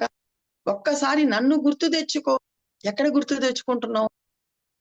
ఎక్కడ తెచ్చుకుంటున్నావు? 24 అధ్యాయంలో బాబా చెప్తాడు. కామం, క్రోధం, అభిమానం ఈ 3 మనోవృత్తులు. ఇవి మనసుకు సంబంధించిన వృత్తులు. మనసు చేసే పని. అవి ఉధృతంగా లేస్తాయి. మనసుకు ఒక పని చెప్పాడు కదా బాబా! అది కానీ తన పని తాను కరెక్ట్‌గా చేస్తుంది. అవి ఉధృతంగా లేచినప్పుడు వాటిని నా పాదాల వైపు మళ్ళించు అంటున్నాడు. స్వయంగా బాబా చెప్పాడు 24 అధ్యాయంలో. మనెమ్మది కావాలంటే మీరు చదవండి. మనం అవి ఉధృతంగా లేచినప్పుడు వాటితో పాటే ప్రయాణం చేసేస్తాం. ఈడు అట్టన్నాడే, నన్నే అన్నాడే, ఎందుకన్నాడు? సో, తాబేలు మనకు ఆ 2 నేర్పిస్తుంది. ఒకటి, బాబా యందే నీ దృష్టి నిలుపు. నేను బాబా బిడ్డను. ఇంతకు ముందు దాకా మనం ఎవరమోనండి. నేను మొన్న కూడా 2వ అధ్యాయం చెప్తూ చెప్పా. మనందరికీ బాబా ఒక నామకరణం చేశాడు 2వ అధ్యాయంలోనే బాబా దగ్గరికొచ్చాక. అంతకు పూర్వం శిష్యుడిగా ఒక గురువుకు చేరనంత వరకు ఒక నామం ఉంటుంది అందరికీ. ఒక గురువు దగ్గర శిష్యుడిగా చేరంగానే నామం మార్చేస్తారు. మనందరికీ తెలుసు కదా! పూర్వాశ్రమ నామం ఒకటుంటుంది. మళ్ళీ ఒక నామం ఉంటుంది. మనందరికి కూడా అంతే. బాబా దగ్గరికి రాకముందు మనకు పెట్టిన పేర్లు ఏదైనా లక్ష్మి గాని, ఇంకోటి గాని. బాబా దగ్గరికొచ్చాక మనందరికీ ఒకటే పేరు. బాబా బిడ్డలం. బాబా ఏం కోరాడు? తల్లికి తగ్గ బిడ్డలు కండి. తల్లికి తగ్గ బిడ్డలు కండి. నేనేమో మిమ్మల్ని బిడ్డలుగా స్వీకరించేశాను. అందువల్లే నా దగ్గరికి లాక్కొచ్చుకున్నాను. పిచ్చుక పిల్ల కాలికి దారం కట్టినట్టు. ఒరేయ్ మీకు నాకు రుణానుబంధం ఉంది నాయనా. రండిరా అని ప్రేమగా మిమ్మల్ని నా దగ్గరికి లాక్కొచ్చేసుకున్నాను. నా ప్రేమను పంచడానికి మీకు పారాయణ ఇస్తున్నాను, శ్రవణం ఇస్తున్నాను, భజన ఇస్తున్నాను, ఇన్ని ఇస్తున్నాను. నా ప్రేమను ఎన్నో రకాలుగా మీకు వ్యక్తపరుస్తున్నాను. లౌకికంగా మీ కోరికలు తీరుస్తున్నాను. అన్నీ చేస్తున్నాను. మరి మనము ఆయనకి తగ్గ బిడ్డలం అవుతున్నామా? అవ్వాలి అంటే తాబేలులాగా ఉండాలి. మన దృష్టి సాయి అందే ఉండాలి.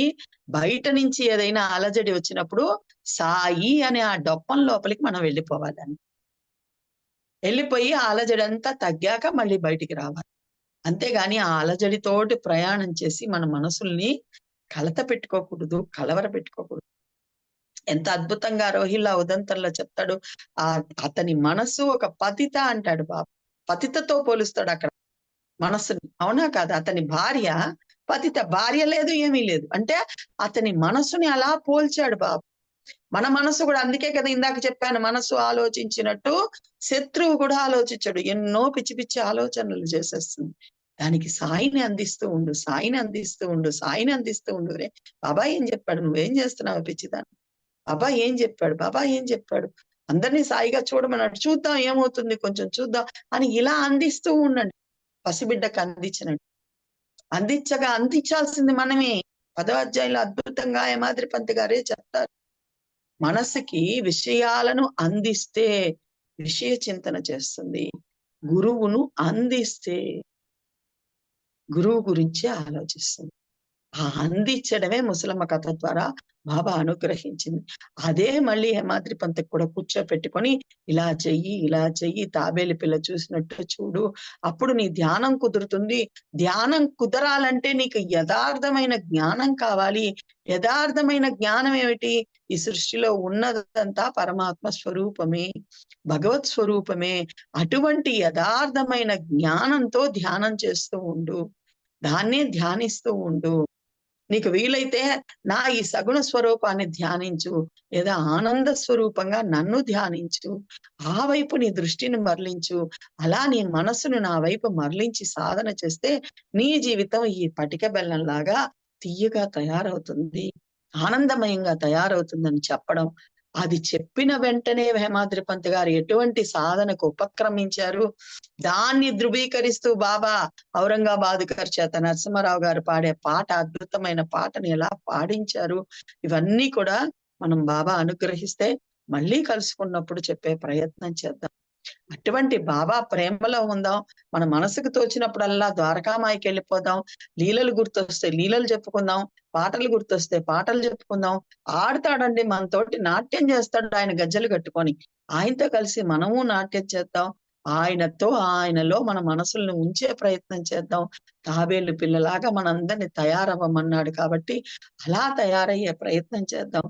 దానికే బాబా ఎంతో ప్రేమతో మనందరినీ ఇక్కడ కూర్చోపెట్టుకొని నరసింహరావు గారి ద్వారా ఇంత అద్భుతమైనటువంటి స్మరణ తానే చేయించుకుంటూ ఉన్నాడు. కాబట్టి ఇటువంటి ఆలోచన వైపు, చింతన వైపు మరలించిన రమేష్ అన్న పాదాలకి, ఇటువంటి అవకాశం ఇచ్చిన నరసింహరావు దంపతుల పాదాలకి, ఇంతసేపు ఓర్పుగా విన్న మీ అందరి పాదాలకి వందనం చేస్తూ శ్రీ సచ్చిదానంద సమర్థ సద్గురు సాయినాథ్ మహారాజ్ కి జై అండి, జై.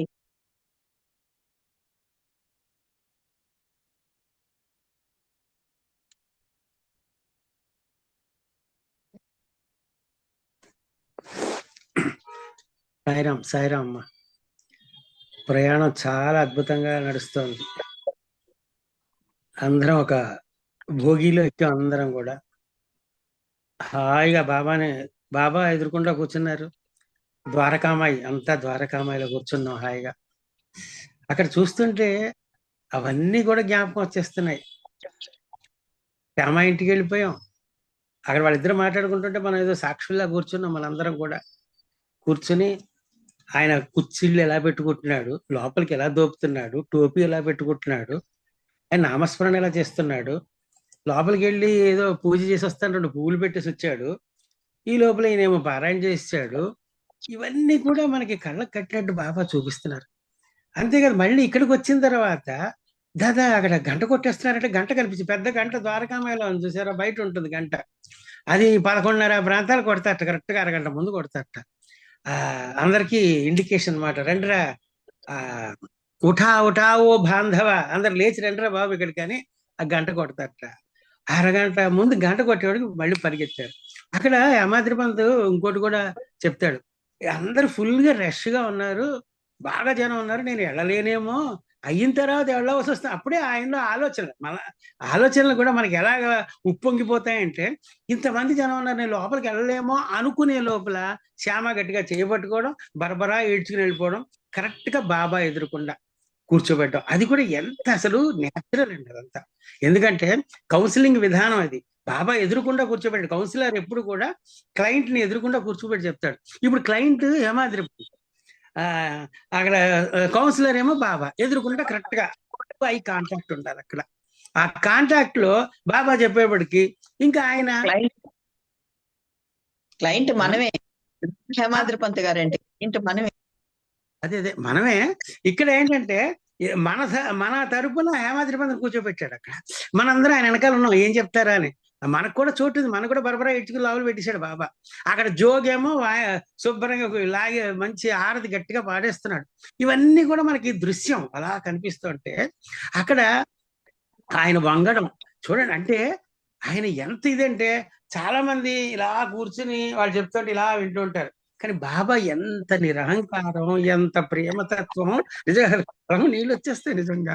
ఆయన ఇతను ఇంకా ఎంకరేజ్ చేయడం కోసం, లేకపోతే ఈయన దగ్గర ఇంకా చెప్పించడం కోసం ఇలా ఇంకిపోయి, బాగా మనసుకు పట్టిందంటావా, ఇంకేం చెప్పాడు చెప్పు, ఎలా చెప్పాడు చెప్పంటే అసలు ఈయన ఊరుకుంటాడా, అసలే తాజాగా విన్నాడేమో, అప్పుడే ఉప్పొంగిపోతుంది మనసులోంచి, ఎలా బయట పెట్టేయాలి, ఎలా బయటకు వచ్చేయాలి, టక అందులో తనకి మంచి సమాధానం దొరికేసింది. ఏదైతే మనం ఏమనుకుంటాం అంటే, అది మన తరపునే బాబా అతని చేత అనుమానాన్ని తెప్పించడం, ఆ సంశయం తెప్పించడం. ఇది వాడికి ఎవడికో కాలు వచ్చింది నాకు రాలేదే, వీడెవడికో ఇలా చెప్పాడు నాకు రాలేదే అన్న చోట అన్నీ అనుమానాలు మనలో వచ్చేస్తుంటాయి. అదేంటి నేనేమో చూస్తున్నాను, వీడి కళ వచ్చేసి ఉంటా, నాకేం రాలేదు, మీకు వస్తాయిలేండి మహానుభావులని మనం ఎటకారం అని చేస్తుంటాం. అంటే మనం అంటే నాలాంటి అమాయకులు, అజ్ఞానులు. అయితే ఇక్కడ ఏంటంటే బాబా, ఒరే వాడికొచ్చినా నీకొచ్చినా నేను చూసేది మిమ్మల్ని అందరినీ చూస్తున్నాను రా. సేమ్ కాకాసాహెబ్ దీక్షిత్ విషయంలో కూడా ఇలా జరిగిందండి. ఆయనకి అనుమానం వస్తే ఆయనకి కల్లో కనిపించడం, శ్యామ కల్లో కనిపించడం కాదు, తీసుకొచ్చాడు ఆయన్ని, పాకడే గారిని తీసుకొచ్చి, ఇగో నాకు వచ్చింది చూసావా, నిన్న నీకు అనుమానం వచ్చిందా, ఇవాళ చూసుకో ఎలా చెప్తున్నాడు అనేప్పటికీ అసలు అందరూ అంటే నమ్మకం నాకు చెప్పినా నీకు చెప్పిన, ఇవాళ లక్ష్మి గారు చెప్తున్నారంటే బాబా కూర్చుని చెప్తున్నాడు తప్ప ఇంక వేరే కాదు. అలాగే హేమాద్రి పంత్ చెప్తున్నాడంటే మన గురించి చెప్తున్నాడే తప్ప వేరొకరి గురించి కాదు. ఇవాళ ఇది ఏర్పాటు చేసి మన ద్వారకామాయిలో కూర్చోబెట్టి, ఎంత అద్భుతం అంటే బాబా తన పిల్లలకి ఎంత విలువ ఇస్తాడండి నిజంగా. ఇందాక నిమోంకరు శ్యామ వాళ్ళు వడ్డిచ్చేవారట, శ్యామ ఎప్పుడు తినలేదు, ఇంటికి వెళ్ళి తినేవాడు. ఇప్పుడు అదే చెప్పింది, శ్యామ ఇంటికి వెళ్తే ఒక్కసారి కూడా ఆయనకి దక్షిణ ఇవ్వలేదు ఎప్పుడు. ముగ్గురికి ఇవ్వలేదు దక్షిణ, మహల్సాపతికి కానీ లేకపోతే మన శ్యామాకి, అబ్దుల్ బాబాకి, వీళ్ళు ముగ్గురికి ఎప్పుడు కూడా దక్షిణ ఇవ్వలేదు, ఇచ్చినట్టు లేదండి ఎక్కడ కూడా. మిగతా వాళ్ళందరికీ ఇచ్చారు, కానీ భోజనం కూడా అందరికి వడ్డిచ్చేసి వెళ్ళి ఇంటికి తినేవాట. శ్యామ ఎంత అదృష్టవంతుడండి అసలు. అలాగే నిమోంకర్ కూడా నిమోన్ వెళ్ళడం జరిగిందండి బాబా వల్ల.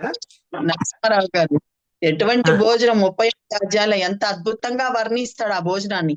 వేడి మల్లెపూలు లాంటి అన్నము, పప్పు, 4-5 రకాల పిండి వంటలు, స్వీట్లు, ఇన్నిటితోటి భోజనాన్ని వడ్డిస్తూ వాటి మీద కోరిక లేకుండా ఇంటికి వెళ్ళి పిండి ఉంటే సద్ది రొట్టె తినడం, మజ్జిగ పులుసులో బెల్లం వేయడం, గోధుమ బిళ్ళలు వేయడం మజ్జిగ పులుసులో, ఇవన్నీ చూస్తుంటే కొంచెం ముద్ద తినేసిపోతే బాగుంటుంది అనుకుంటారు ఎవరైనా ఫస్ట్. లేకపోతే మనం నాలాంటి వాళ్ళు అయితే పక్కన పెట్టేస్తాం, మళ్ళీ అయిపోతాయేమో ఆ చెంబుతోనో గిన్నెతోనో.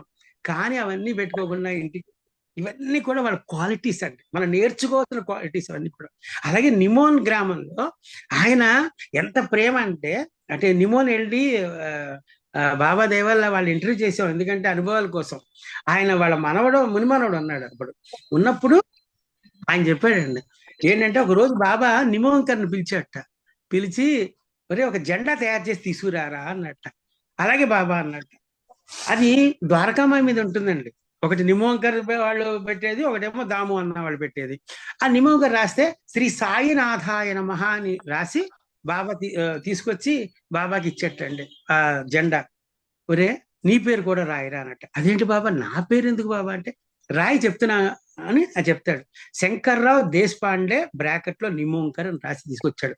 ఇప్పటికి కూడా ఆ జెండా ఎగురుతున్నప్పుడు చూస్తే సాయినాథాయ నమః ఉంటుంది, కింద శంకర్రావు దేశపాండే బ్రాకెట్ లో నిమోంకర్ ఉంటుంది. మనం చూసి దండం పెట్టుకు వచ్చేస్తాం, కానీ అక్కడికి వెళ్ళిన తర్వాత వచ్చి చూస్తే అప్పుడు గాలికి రెపరెపలాడుతుంటే ఆ శంకర్రావు దేశపాండే అని కనిపించింది.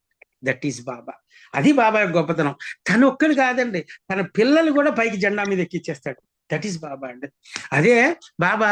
అలాగే నిమోంకర్కి అలా చేశాడు, శ్యామాకి అలా చేశాడు. ఏకంగా మనం వెళ్ళాం కూడా, మన ఎవరు దాసుగణ మహారాజు వస్త్రానికి సమాధి చేయించాడు బాబా. వస్త్రానికండి, ఏ వస్త్రాలు అయితే తీయించాడో ఆ వస్త్రాలకి సమాధి చేయించాడు. మీ అందరం వెళ్ళాం, లక్ష్మి మీ అందరం కూడా వెళ్ళాం. నిజంగా ఎంత ఆనందం కలిగిందంటే, ఆహా బాబా చెప్పిన మాట కనుక విన్నట్టయితే మన వస్త్రాలకి విలువ ఉంటుంది, మన మాటకి విలువ ఉంటుంది. బాబా ఎంతో సంతోషపడతాడండి. అది బాబా యొక్క గొప్పతనం. కాబట్టి ఏంటంటే అంత ప్రేమేనండి. దీంట్లో ఈ చిన్న ఏమి ఉండవు. ప్రేమ సముద్రంలో కొట్టుకుపోతుంటే, ఈదులాడుతుంటే ఇంకా ఆ చిలికిన కొద్దీ వచ్చేది ఏంటంటే ప్రేమామృతం. అంతే, అమృతాన్ని సేవించడమే. అక్కడ ప్రతి బిట్టు కూడా, ఇవాళ జరిగే 19వ అధ్యాయం బిట్టు మొత్తం అంతా కూడా ఆలోచిస్తే నిజంగా అది మన కోసం. బాబా చెప్తాడు, రే నాన్న నేను ఎప్పుడు నీ కోసమే చూస్తాను రా, నిన్నే చూస్తుంటాను రా, నువ్వు చేయవలసిన పనల్లా ప్రేమతో నన్ను చూడరా. అంతే. నేనేదో వాడు చదివేశాడు, వాడు 56 అధ్యాయాలు ఒకసారి చేశాడు, 53 అధ్యాయాలు ఒకసారి చదివేశాడు, లేకపోతే ఇలా చేశాడు అలా చేశాడు అని కాదు, లేకపోతే ప్రదక్షిణాలు 108 చేశాడు కాదు. If you look to me I look to you.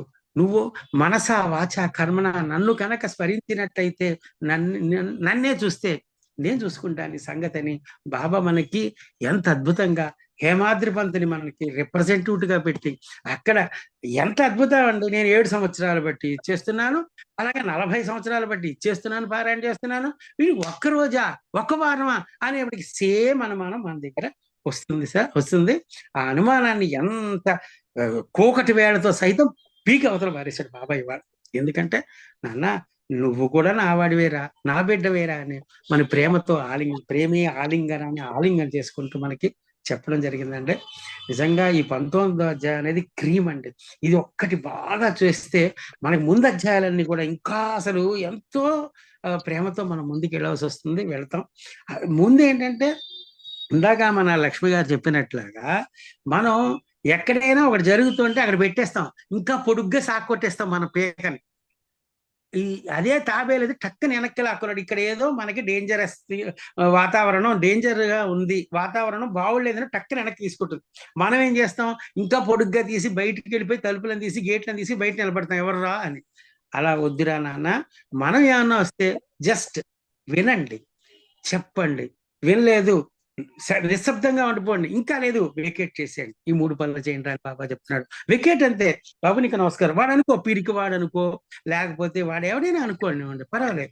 మనం ఎందుకంటే కలపడం, మనం వెనక్కి లాక్కొని బాబా సాయిరాం నువ్వే, వాటిని తిట్లా పర్వాలేదు, ఎందుకంటే మన కర్మ ధ్వంసం అయిపోతుందని బాబా చెప్తున్నాడండి. కాబట్టి బాబా దయ వల్ల మనకి ఎన్నో ఇది మనకి ఒక క్రీమ్ని అందించి మనకి శుభ్రం చేసేస్తున్నాడు బాబా. నిజంగా రోజు ప్రతి వారం కూడా క్యూరింగ్ చేసేస్తున్నాడు, మనకి పాలిష్ చేసేస్తున్నాడు బాబా దయవల్ల. కాబట్టి బాబా దయవల్ల ఇలా జరగాలి, మనకి నేర్పాలి. ఎందుకంటే ఆరార పడుతూ ఉండాలండి. ఇందాక చెప్పారు సార్, స్పూన్తో అలాగా అది 24 గంటలు ఇంటూ 7 అలాగా తాగుతూనే ఉండాలి. ఔషధం, ప్రేమ ఔషధం అనేది తాగుతుండాలి. ఒక్క నిమిషం కనుక పక్క పెట్టామనుకో వెంటనే ఆలోచన వస్తుంది. కాబట్టి ఆరారా మనస ఈ తాగమ్మ, సాయినామమ్మ, సాయిబాబా అమ్మ, మన తండ్రి అమ్మ అని పెట్టిస్తే కాసేపటికి అలవాటే, ఎస్ బాబా నావాడు, నేను బాబా వాడిని అనేటువంటి ఆలోచన మన్ని ఎంత దూరం తీసుకెళ్తుందంటే అన్నిటిని విడగొట్టేసేసి బాబా ఇందా చెప్పారా కఫినిలో వేసుకెళ్ళిపోతాడని, బాబా మన చెయ్యి పట్టుకుని సాయిధామాన్ని తీసుకెళ్తాడు. అదే పరంధామం అంటే. నిజంగా అలాంటి అదృష్టవంతులు అవ్వాలి మనం బాబా దేవల. శ్రీ సచ్చిదానంద సమర్థ సద్గురు సాయినాథ్ మహారాజ్కి జై. సాయిరామ్. చెప్పండి ఎవరైనా చెప్పమ్మా. రమాదేవి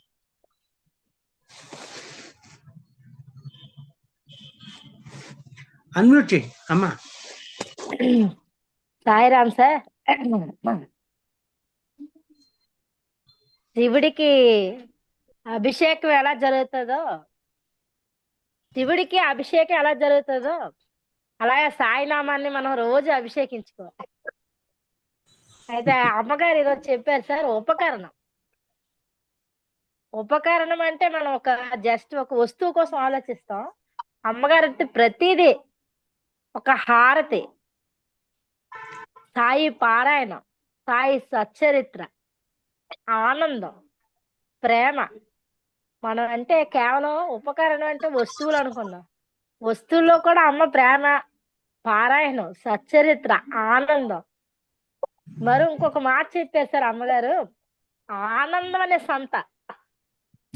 నేను ఆనందం అనే సంతలో చూస్తున్నాను, రండి. మన సంత అంటే ఏంటనుకుంటా సార్, అది జస్ట్ వస్తువులు అమ్మే ప్లేస్ అనుకుంటా. అమ్మగారు ఎంత మంచి పదం వాడేస్తారు, ఆనందం అనే సంత. ఆ సంతకి రండి, నేను వెయిట్ చేస్తున్నాను. బాబా గారి పిలుపు. బాబా ప్రతి ఈ శనివారం కోసం నేను చాలా ఏగరగా వెయిట్ చేస్తాను సార్. ఆనందం దొరుకుతుంది అది. ఇప్పుడు ఆ సంతలోనే ఉన్నాం మనం. అదే సార్, ఆ అమ్మగారు ఎంత బాగా ఆనందం అనే సంత పారాయణం చేస్తాను సార్. పారాయణం చేసిన నేను లాస్ట్ వీక్ కూడా చెప్పాను సార్, అలా బిఫోర్ లాస్ట్ వీక్. ప్రతి అక్షరంలోనే అమ్మ చాలా ప్రతి విషయం తెలుపుతున్నారు. అవి అక్షరాలు కాదు అమృతాలు అనేటట్టు తాగండి. అవి అక్షరాలు కాదు అమృతాలు అనేటట్టు తాగండి అక్షరాన్ని. ఆ అక్షరాలు వెళ్ళి సార్ కోట్ల కొలది. అబ్బాబాబా, మా జన్మ ధన్యమైపోతుంది సార్. రమాదేవి గారు 2 మాటలు చెప్తారు. అమ్మ సచ్చరిత్ర పీయూష పానం అంటాడు, ఇంకో చోట అమ్మ సచ్చరిత్రాన్ని గ్రోలండి అంటాడు. అమ్మ సో మనం గ్రోల కదా, అమృతాన్ని తాగాలి కదా, నిజం అమ్మా. తాగితేనే అది పానం అంత మత్తు ఇస్తుంది. ఆ మత్తన్నా ప్రయత్నిస్తాం చెడు, ఈ మత్తు మాత్రం మనకు ఆనందాన్ని ఇస్తుంది. ప్రయత్నిస్తాం అమ్మా. మీరు ఆ ప్రతి అధ్యాయం చెప్తూ, అంటే మేము అధ్యాయులు చదువుతూ ఉన్నాము, అవి ఇంత ఉందా ఇంకా చదవాలా, ఇంకా నేర్చుకోవాలా అని ఎంత బాగా చెప్తున్నారంటే, అది అది మాటల్లో కూడా ఎంత బాగుందో. అవునమ్మా, అదే ఆ కదా సార్. మనం చదవడంలో ఏంటంటే అది మనకి టార్గెట్. ఈ టైంలో ఆ ఈ సార్. గోవ చదివాలి, అంతేగాని అసలు మనకి అందిస్తున్నా కూడా మనం పట్టించుకోం. అదే ఇప్పుడు ఆ సార్. సత్సంగంలో ఏంటంటే దేనికి అది విడగొట్టి దీంట్లో ఎంత ఉంది, దీంట్లో ఎంత ఉంది, ఇలా తెలుసుకుంటుంటే ఈ ఆనందం ద్విగుణీకృతం కాదు, అలా 100 రెట్లు పెరిగిపోతుంటదమ్మా. నేను ఎక్కడ మర్చిపోతున్నా రాసు. మంచిది కాదు. రమాదేవి ఆ, పారాయణ కాదు ప్రయాణం. ట్రైన్ లో కిటికీ సీటు దొరికిందని అమ్మా కదా, ట్రైన్ లో కిటికీ సీటు దొరికితే, ఆ, ట్రైన్ లో కిటికీ ఆనందంగా వెళ్తాం కదా, అమ్మా అట్లాగే ఇక్కడ ఒక ప్రయాణం చెయ్యాలి మనం ఆనందంగా, ప్రతి దృశ్యాన్ని చూసుకుంటూ ప్రయాణం. అందుకే పారాయణం అనను నేను. అమ్మా సో ఆ ప్రయాణం చేసే ప్రయత్నమే చేస్తూ ఉండాలి మనం అందరం కూడా. అప్పుడు అద్భుతంగా ఉంటుంది, ప్రతి దృశ్యం కనపడుతుంది. విండో సీట్ లో కూర్చుంటే ఎట్లా ప్రతి దృశ్యం కనపడుతుందో, ఇక్కడ కూడా ఆ ప్రయాణంలో ప్రతి దృశ్యం చిత్రీకరించుకోవాలి, మన మనోపలకంలో చిత్రీకరించుకోవాలి. అంటే అప్పుడు ఏంటి, మనస్సు చదువుతున్న కళ్ళు ఏకం అవ్వాలి, అప్పుడే చిత్రీకరించుకుంటాం. అంతే. లేకపోతే చిత్రీకరించలేము. మనస్సు అక్కడ పెడితే చిత్రీకరించుకుంటాం, అంతే సింపుల్. ప్రతి దానికి మనస్సే అందరూ ప్రయాణంలో ఉన్నారు. ఆ రైలు ఊగుడు కనిపిస్తూనే ఉంది, ఊగుతున్నాం అందరం కూడా ఒకసారి. ప్రయాణంలో ఊపుకుంటూ వెళ్తున్నాం, స్తబ్దుగా లేరు ఎవరు కూడా. కొంతమంది వీడియో కనపడకుండా పెట్టినా కూడా ఒక ఊపు వస్తూనే ఉంది ఆ ప్రయాణంలో. నిజంగా అసలైన ప్రయాణం ఇది, ప్రయాణం ఇది బాబా మనకిచ్చిన నిజమైన ప్రయాణం. ప్రయాణంలో ఒక్కొక్కరు ఆనందంతో వస్తున్నారు. మంచి ఆనందం, మంచి ఆనందం. ఇలాంటి ఆనందం దొరకదు ఎక్కడ, బయట ఎక్కడ దొరకదమ్మా. వేలు పోద్దాం వీకెండ్స్ లో వెళ్ళి ఎక్కడో స్టార్ హోటల్స్ లో తిని తెల్లారి కడుపు నొప్పులు, తలకాయ నొప్పులు వచ్చి అక్కడేదో ఆనందం దొరుకుతుంది అనుకుంటాం. కానీ ఇలాంటి శనివారం నిజంగా మనకి అదృష్టం, అది బాబా ఇచ్చిన వరం. ఎందుకంటే సత్యలో ఉన్నటువంటి అమృతాన్ని బాగా ఇది చేసి ఆ క్రీమ్ తీసి మనకి బాబా నోట్లో గోరు ముద్దల కింద పెట్టేస్తున్నాడమ్మా. మళ్ళీ మన చేతులు ఎందుకురా, నేను ఉన్నాను కదరా నేను ఒళ్ళో కూర్చోబెట్టుకుని నోట్లో పెట్టి మన తలని మృతి చేస్తున్నాడంటే ఇంతకంటే అసలు ఏం ఆనందం కావాలమ్మా. ఈ జన్మ ధన్యం సార్, ఈ జన్మ ధన్యమైపోతుంది మనకి. అవును, ఎందుకంటే ఇది ఆనందం, మొత్తం ప్రపంచం అంతా ఆగిపోయిందమ్మా. తిరుగుతూ మనకు అనవసరం. ఇప్పుడు అదే ఇప్పుడు నిజమైన తాబేళ్ళు అనిపించుకుంటున్నాం, తాబేలు పిల్లలు అనిపించుకుంటున్నాం ఈ గంటన్నర. ఎందుకంటే బయట ఏం జరుగుతుంది, వరుసగా ఫోన్లు వస్తాయి, కట్ చేసేస్తున్నాం. వరుసగా 2 ఫోన్లు వచ్చేస్తూనే ఉన్నాయి, వస్తాయి ఇప్పుడు. ఎందుకంటే మనం ఈ ప్రోగ్రామ్ విషయంలో కొంచెం అందరు ఫోన్లు చేస్తున్నారు. కానీ ఈ గంటన్నర పెట్టుకుని ఉన్నాం, పీక లావులు పెట్టి నొక్కేస్తున్నాం, తర్వాత చేసుకుంటాం. వాళ్ళే మనం ఇచ్చేయడం కాదు. కానీ ఇక్కడ ఏంటంటే ఈ గంటన్నర కూడా ఆయన హ్యాండ్ ఓవర్, ఆయన క్యాప్చర్ చేశాడు. ఆయన hand over. President of India ఒక ప్రోగ్రామ్కి వచ్చారంటే ముందు వాళ్ళ స్టాఫ్ అంతా వచ్చి స్టేజ్ ని హ్యాండ్ ఓవర్ చేసుకుంటారు, ఎవరెవరు ఎక్కుతారు అంతా వాళ్ళ ఐటమ్ ప్రకారం ఉంటుంది. అలాగా బాబా వస్తున్నాడంటే మొత్తం క్యాప్చర్డ్, మనకి నో అపాయింట్మెంట్స్ టు ఎనీబడీ. అది బాబా యొక్క గొప్పతనం. అలాంటి ఆనందాన్ని పొందేట్లా అవకాశం ఇచ్చిన వాడు మన సాయినాథుడు, మన తండ్రి అమ్మ. అసలు ఎవరు చెప్తారమ్మా మనకి ఇవన్నీ కూడా? అసలు వింటే విను. ఇప్పుడు గురువులు కూడా చెప్తారు, వింటావా లేదా నీ ఇష్టం. కానీ అర్థమయ్యేట్లా, అర్థం కాకపోతే పిలిచి కూర్చోబెట్టి ఒక మొట్టికాయ వేసినా సరే బాబామ్మని కూర్చోబెట్టి చెప్పిస్తున్నాడు. అది కూడా మామూలు విద్య, ఇది బ్రహ్మ విద్య కదా, బ్రహ్మ విద్య ఇది. మామూలుగా 2+2 4 3 అని రాసేటప్పుడు కొట్టడం కాదు. ఇది అసలు ఏమాత్రం అర్థం కాదు. సులువుగా విప్పి జాగ్రత్తగా నోట్లో పెట్టేస్తున్నాడు అమ్మ. చాలా సింపుల్ గా పెట్టేస్తున్నాడు బ్రహ్మ విద్యని. మా అమ్మగారు చెప్పిన తర్వాత సార్ ఇంకా నేను సచ్చరిత్ర ఇంకా బాగా చదవడానికి ప్రయత్నిస్తున్నాను. అంటే ఎస్ ఎస్ చెప్తున్నా సార్.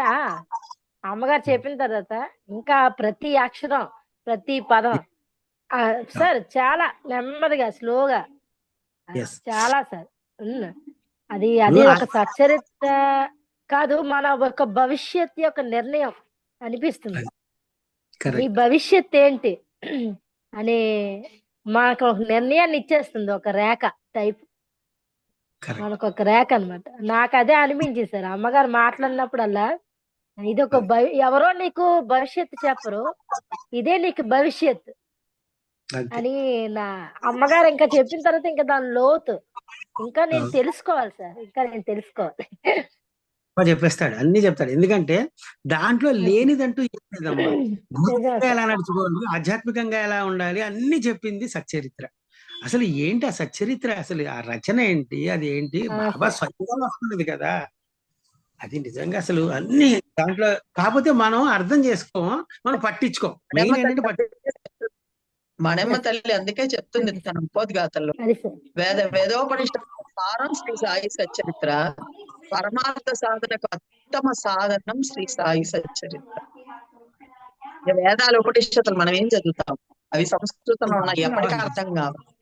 వాటి సారం అంతా జ్యూస్ చేసి ఇందాక నుంచి నరసింహారావు గారు చెప్పినట్టు గుజ్జు చేసి తినరా నాయనా నవనీతంలాగా చేసి మన నోట్లో పెట్టేస్తున్నాడు బాబా.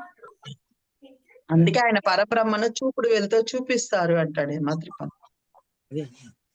అసలు మనకి ఏమర్థం అవుతాయి ఆ శ్లోకాలు అవన్నీ, ఆ బుర్ర వేడెక్కిపోతుంది తప్ప అసలు ఏం రాదు.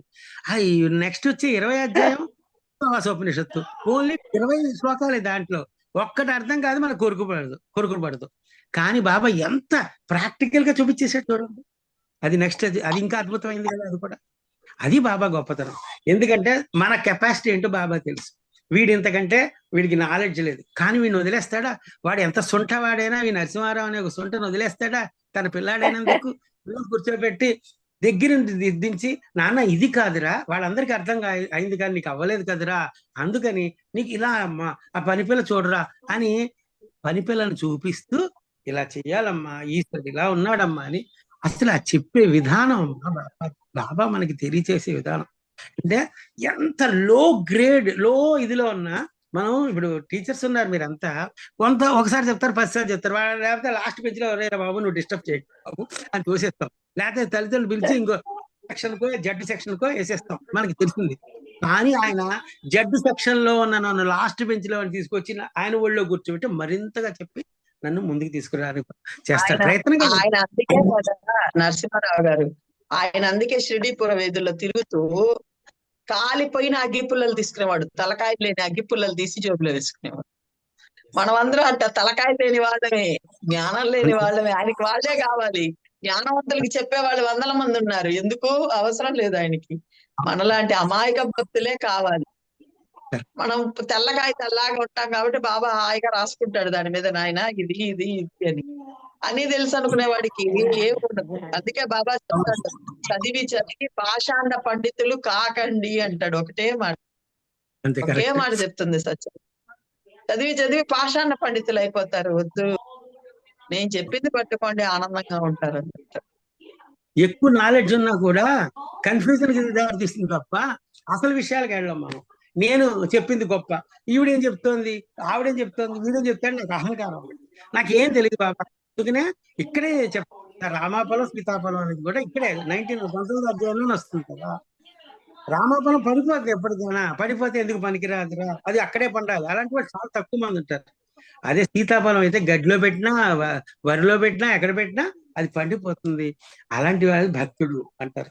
అలాగే మనం రామఫలం కాదు బాబోయ్, మేము కేవలం మామూలు సీతాఫలం మనందరం కూడా. ఎందుకంటే ఆయన స్పర్శ ఉంటుంది, ఎందుకంటే అది నేల మీదే ఉంటుంది కదా, పడ్డానికి అవకాశం ఉంటుంది. ఇవన్నీ ఇక్కడ ఎంత ఎగ్జాంపుల్స్ అవన్నీ కూడా బాబా ఎంత బాగా చెప్పాడండి అవన్నీ. సంతోషం బాబా. ఈ చర్చ కూడా ఎంత ఆనందంగా ఉందో. రమాదేవి వచ్చి ఒకసారి 4 పాయింట్ చెప్పేవాడికి మాకు అందరికి ఆనందం వచ్చేస్తాం. ఎందుకంటే బాబా ప్రతి నోట పలికిస్తాడు. అదే ఆనందం ఈ చర్చలోనే ఉంది. మంచి 2 పాయింట్ చెప్పుకుంటుంటే మళ్ళీ రిపీట్ చేసుకున్నా, మళ్ళీ రీక్యాప్ చేసుకున్నా అసలు ఒళ్ళంతా ఒక రకం అయిపోతుంది. ఎందుకంటే ఆయన పులకరించిపోద్ది బా. ఒళ్ళ దేవుడా. పులకరిస్తుంది సార్. ఎందుకంటే కళ్ళం నీళ్ళు వచ్చేస్తున్నాయి అమ్మా. అసలు ఏంటది ఆయన అంతే. ప్రేమ ఏంటి? ఏం చేస్తున్నావు? ఒక చెవిచాడు ప్రేమను కూడా అందించలేమే. ఆయన బిందులతో పోసేస్తున్నాడు మనకి నోట్లోను, నెత్తిమి నువ్వు ఇందాక అన్న నాభాభిషేకం అని ఆయన మన ప్రేమాభిషేకం చేసేస్తున్నాడు. చేసేస్తా. ఆయన ప్రేమకు తట్టుకోవడం కూడా అసలు ఏంటి బాబా? అసలు మేము నీకు కష్టం. ఏం చేస్తున్నాం బాబా? ఏం చేస్తున్నాం బాబా నీకు? ఏం ఇంకెవరైనా చెప్తారమ్మా? లేదా ఆపుదాం? 8:42 అయింది. ఎవరైనా చెప్తే 2 మాటలు చెప్పండి. సాయిరామ్. హలో సాయిరామ్ చెప్పండి చెప్పండి సార్. సాయిరామ్.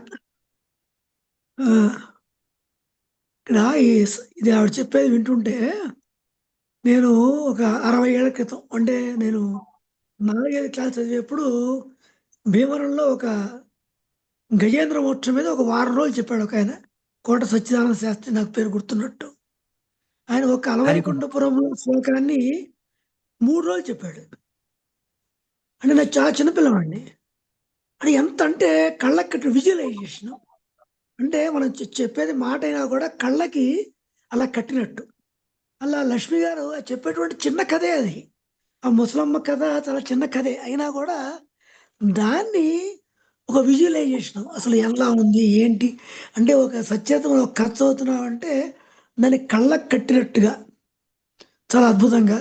అలాగే మనం అనవసర విషయాల్లో జోక్యం చేసుకోకుండా ఎలా ఉండాలి అనేటువంటి తాబేలు ఉదాహరణ చాలా బాగా వివరించారు.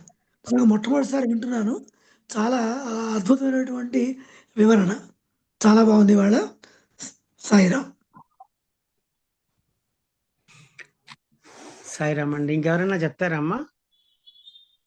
సుచిత్ర కుమారి గారు. సుచిత్ర చెప్పమ్మా.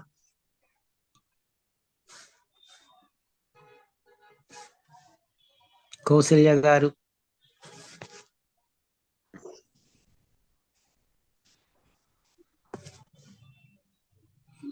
లక్ష్మి గారు. సాయి గీత గారు. సాయిరామ్ అండి. అమ్మా సాయిరామ్. సాయిరామ్. ఎక్కడి నుంచి అమ్మా? నేను గజపతినగర్ నుంచి మాట్లాడుతున్నానండి. చెప్పండి. మీ పేరమ్మా? ఆ పేరు దేవి అండి, బాలా త్రిపుర సుందరీదేవి. రైట్ అమ్మా, ఇక్కడ చెప్పండి. మాటల కన్నా అన్ని విషయాలు కూడా మేడం గారు మాట్లాడారు. ఒక పాట రూపంలో బాబా గారు ఇచ్చింది ఈ మధ్యనే, ఈరోజు సన్నివేశానికి సరిపోయింది. అలాగా అదొకసారి అలాగ పాడి వినిపిద్దామని. చెప్పమ్మా, చెప్పండి. సద్గురువును భక్తితో కొలవాలి, గురునామమే శ్రద్ధతో పలకాలి. సద్గురువును భక్తితో కొలవాలి, గురునామమే శ్రద్ధతో పలకాలి. సాయి సన్నిధిలో బ్రతుకంతా గడపాలి, సాయి సన్నిధిలో బ్రతుకంతా గడపాలి. అలనాటి షిరిడీని దర్శించి తీరాలి, ఆ దృశ్యాలను చూచి మేము మై మరచిపోవాలి. సద్గురువును భక్తితో కొలవాలి, గురునామమే శ్రద్ధతో పలకాలి. అలనాటి భక్తుల వలె సాయి చుట్టూ చేరాలి, మనసు విప్పి సాయితోనే మాట్లాడాలి. అలనాటి భక్తుల వలె సాయి చుట్టూ చేరాలి, మనసు విప్పి సాయితోనే మాట్లాడాలి. ఒకరికొకరు ఆత్మీయత ఒలకబోసుకోవాలి, ఒకరికొకరు ఆత్మీయత ఒలకబోసుకోవాలి. ఆగలేక నా కళ్ళు చెమ్మగిల్లాలి, ఆగలేక నా కళ్ళు చెమ్మగిల్లాలి. సద్గురువును భక్తితో కొలవాలి, గురునామమే శ్రద్ధతో పలకాలి. అమ్మా నాన్నల వలె సాయిని ప్రేమించాలి, ప్రేమానురాగాలు పంచుకోవాలి. అమ్మా నాన్నల వలె సాయిని ప్రేమించాలి, ప్రేమానురాగాలు పంచుకోవాలి. సాయి చేతి వంటని ఆరగించాలి, సాయి చేతి వంటని ఆరగించాలి. సాయి నీ గుడిలోనే నిదురపోవాలి, సాయి మీ గుడిలోనే నిదురపోవాలి, మై మరచిపోవాలి. సద్గురువును భక్తితో కొలవాలి, గురునామమే శ్రద్ధతో పలకాలి. సాయి సన్నిధిలో బ్రతుకంతా గడపాలి, సాయి సన్నిధిలో బ్రతుకంతా గడపాలి. అలనాటి షిరిడీని దర్శించి తీరాలి, ఆ దృశ్యాలను చూచి మేము మై మరచిపోవాలి. సద్గురువును భక్తితో కొలవాలి, గురునామమే శ్రద్ధతో పలకాలి.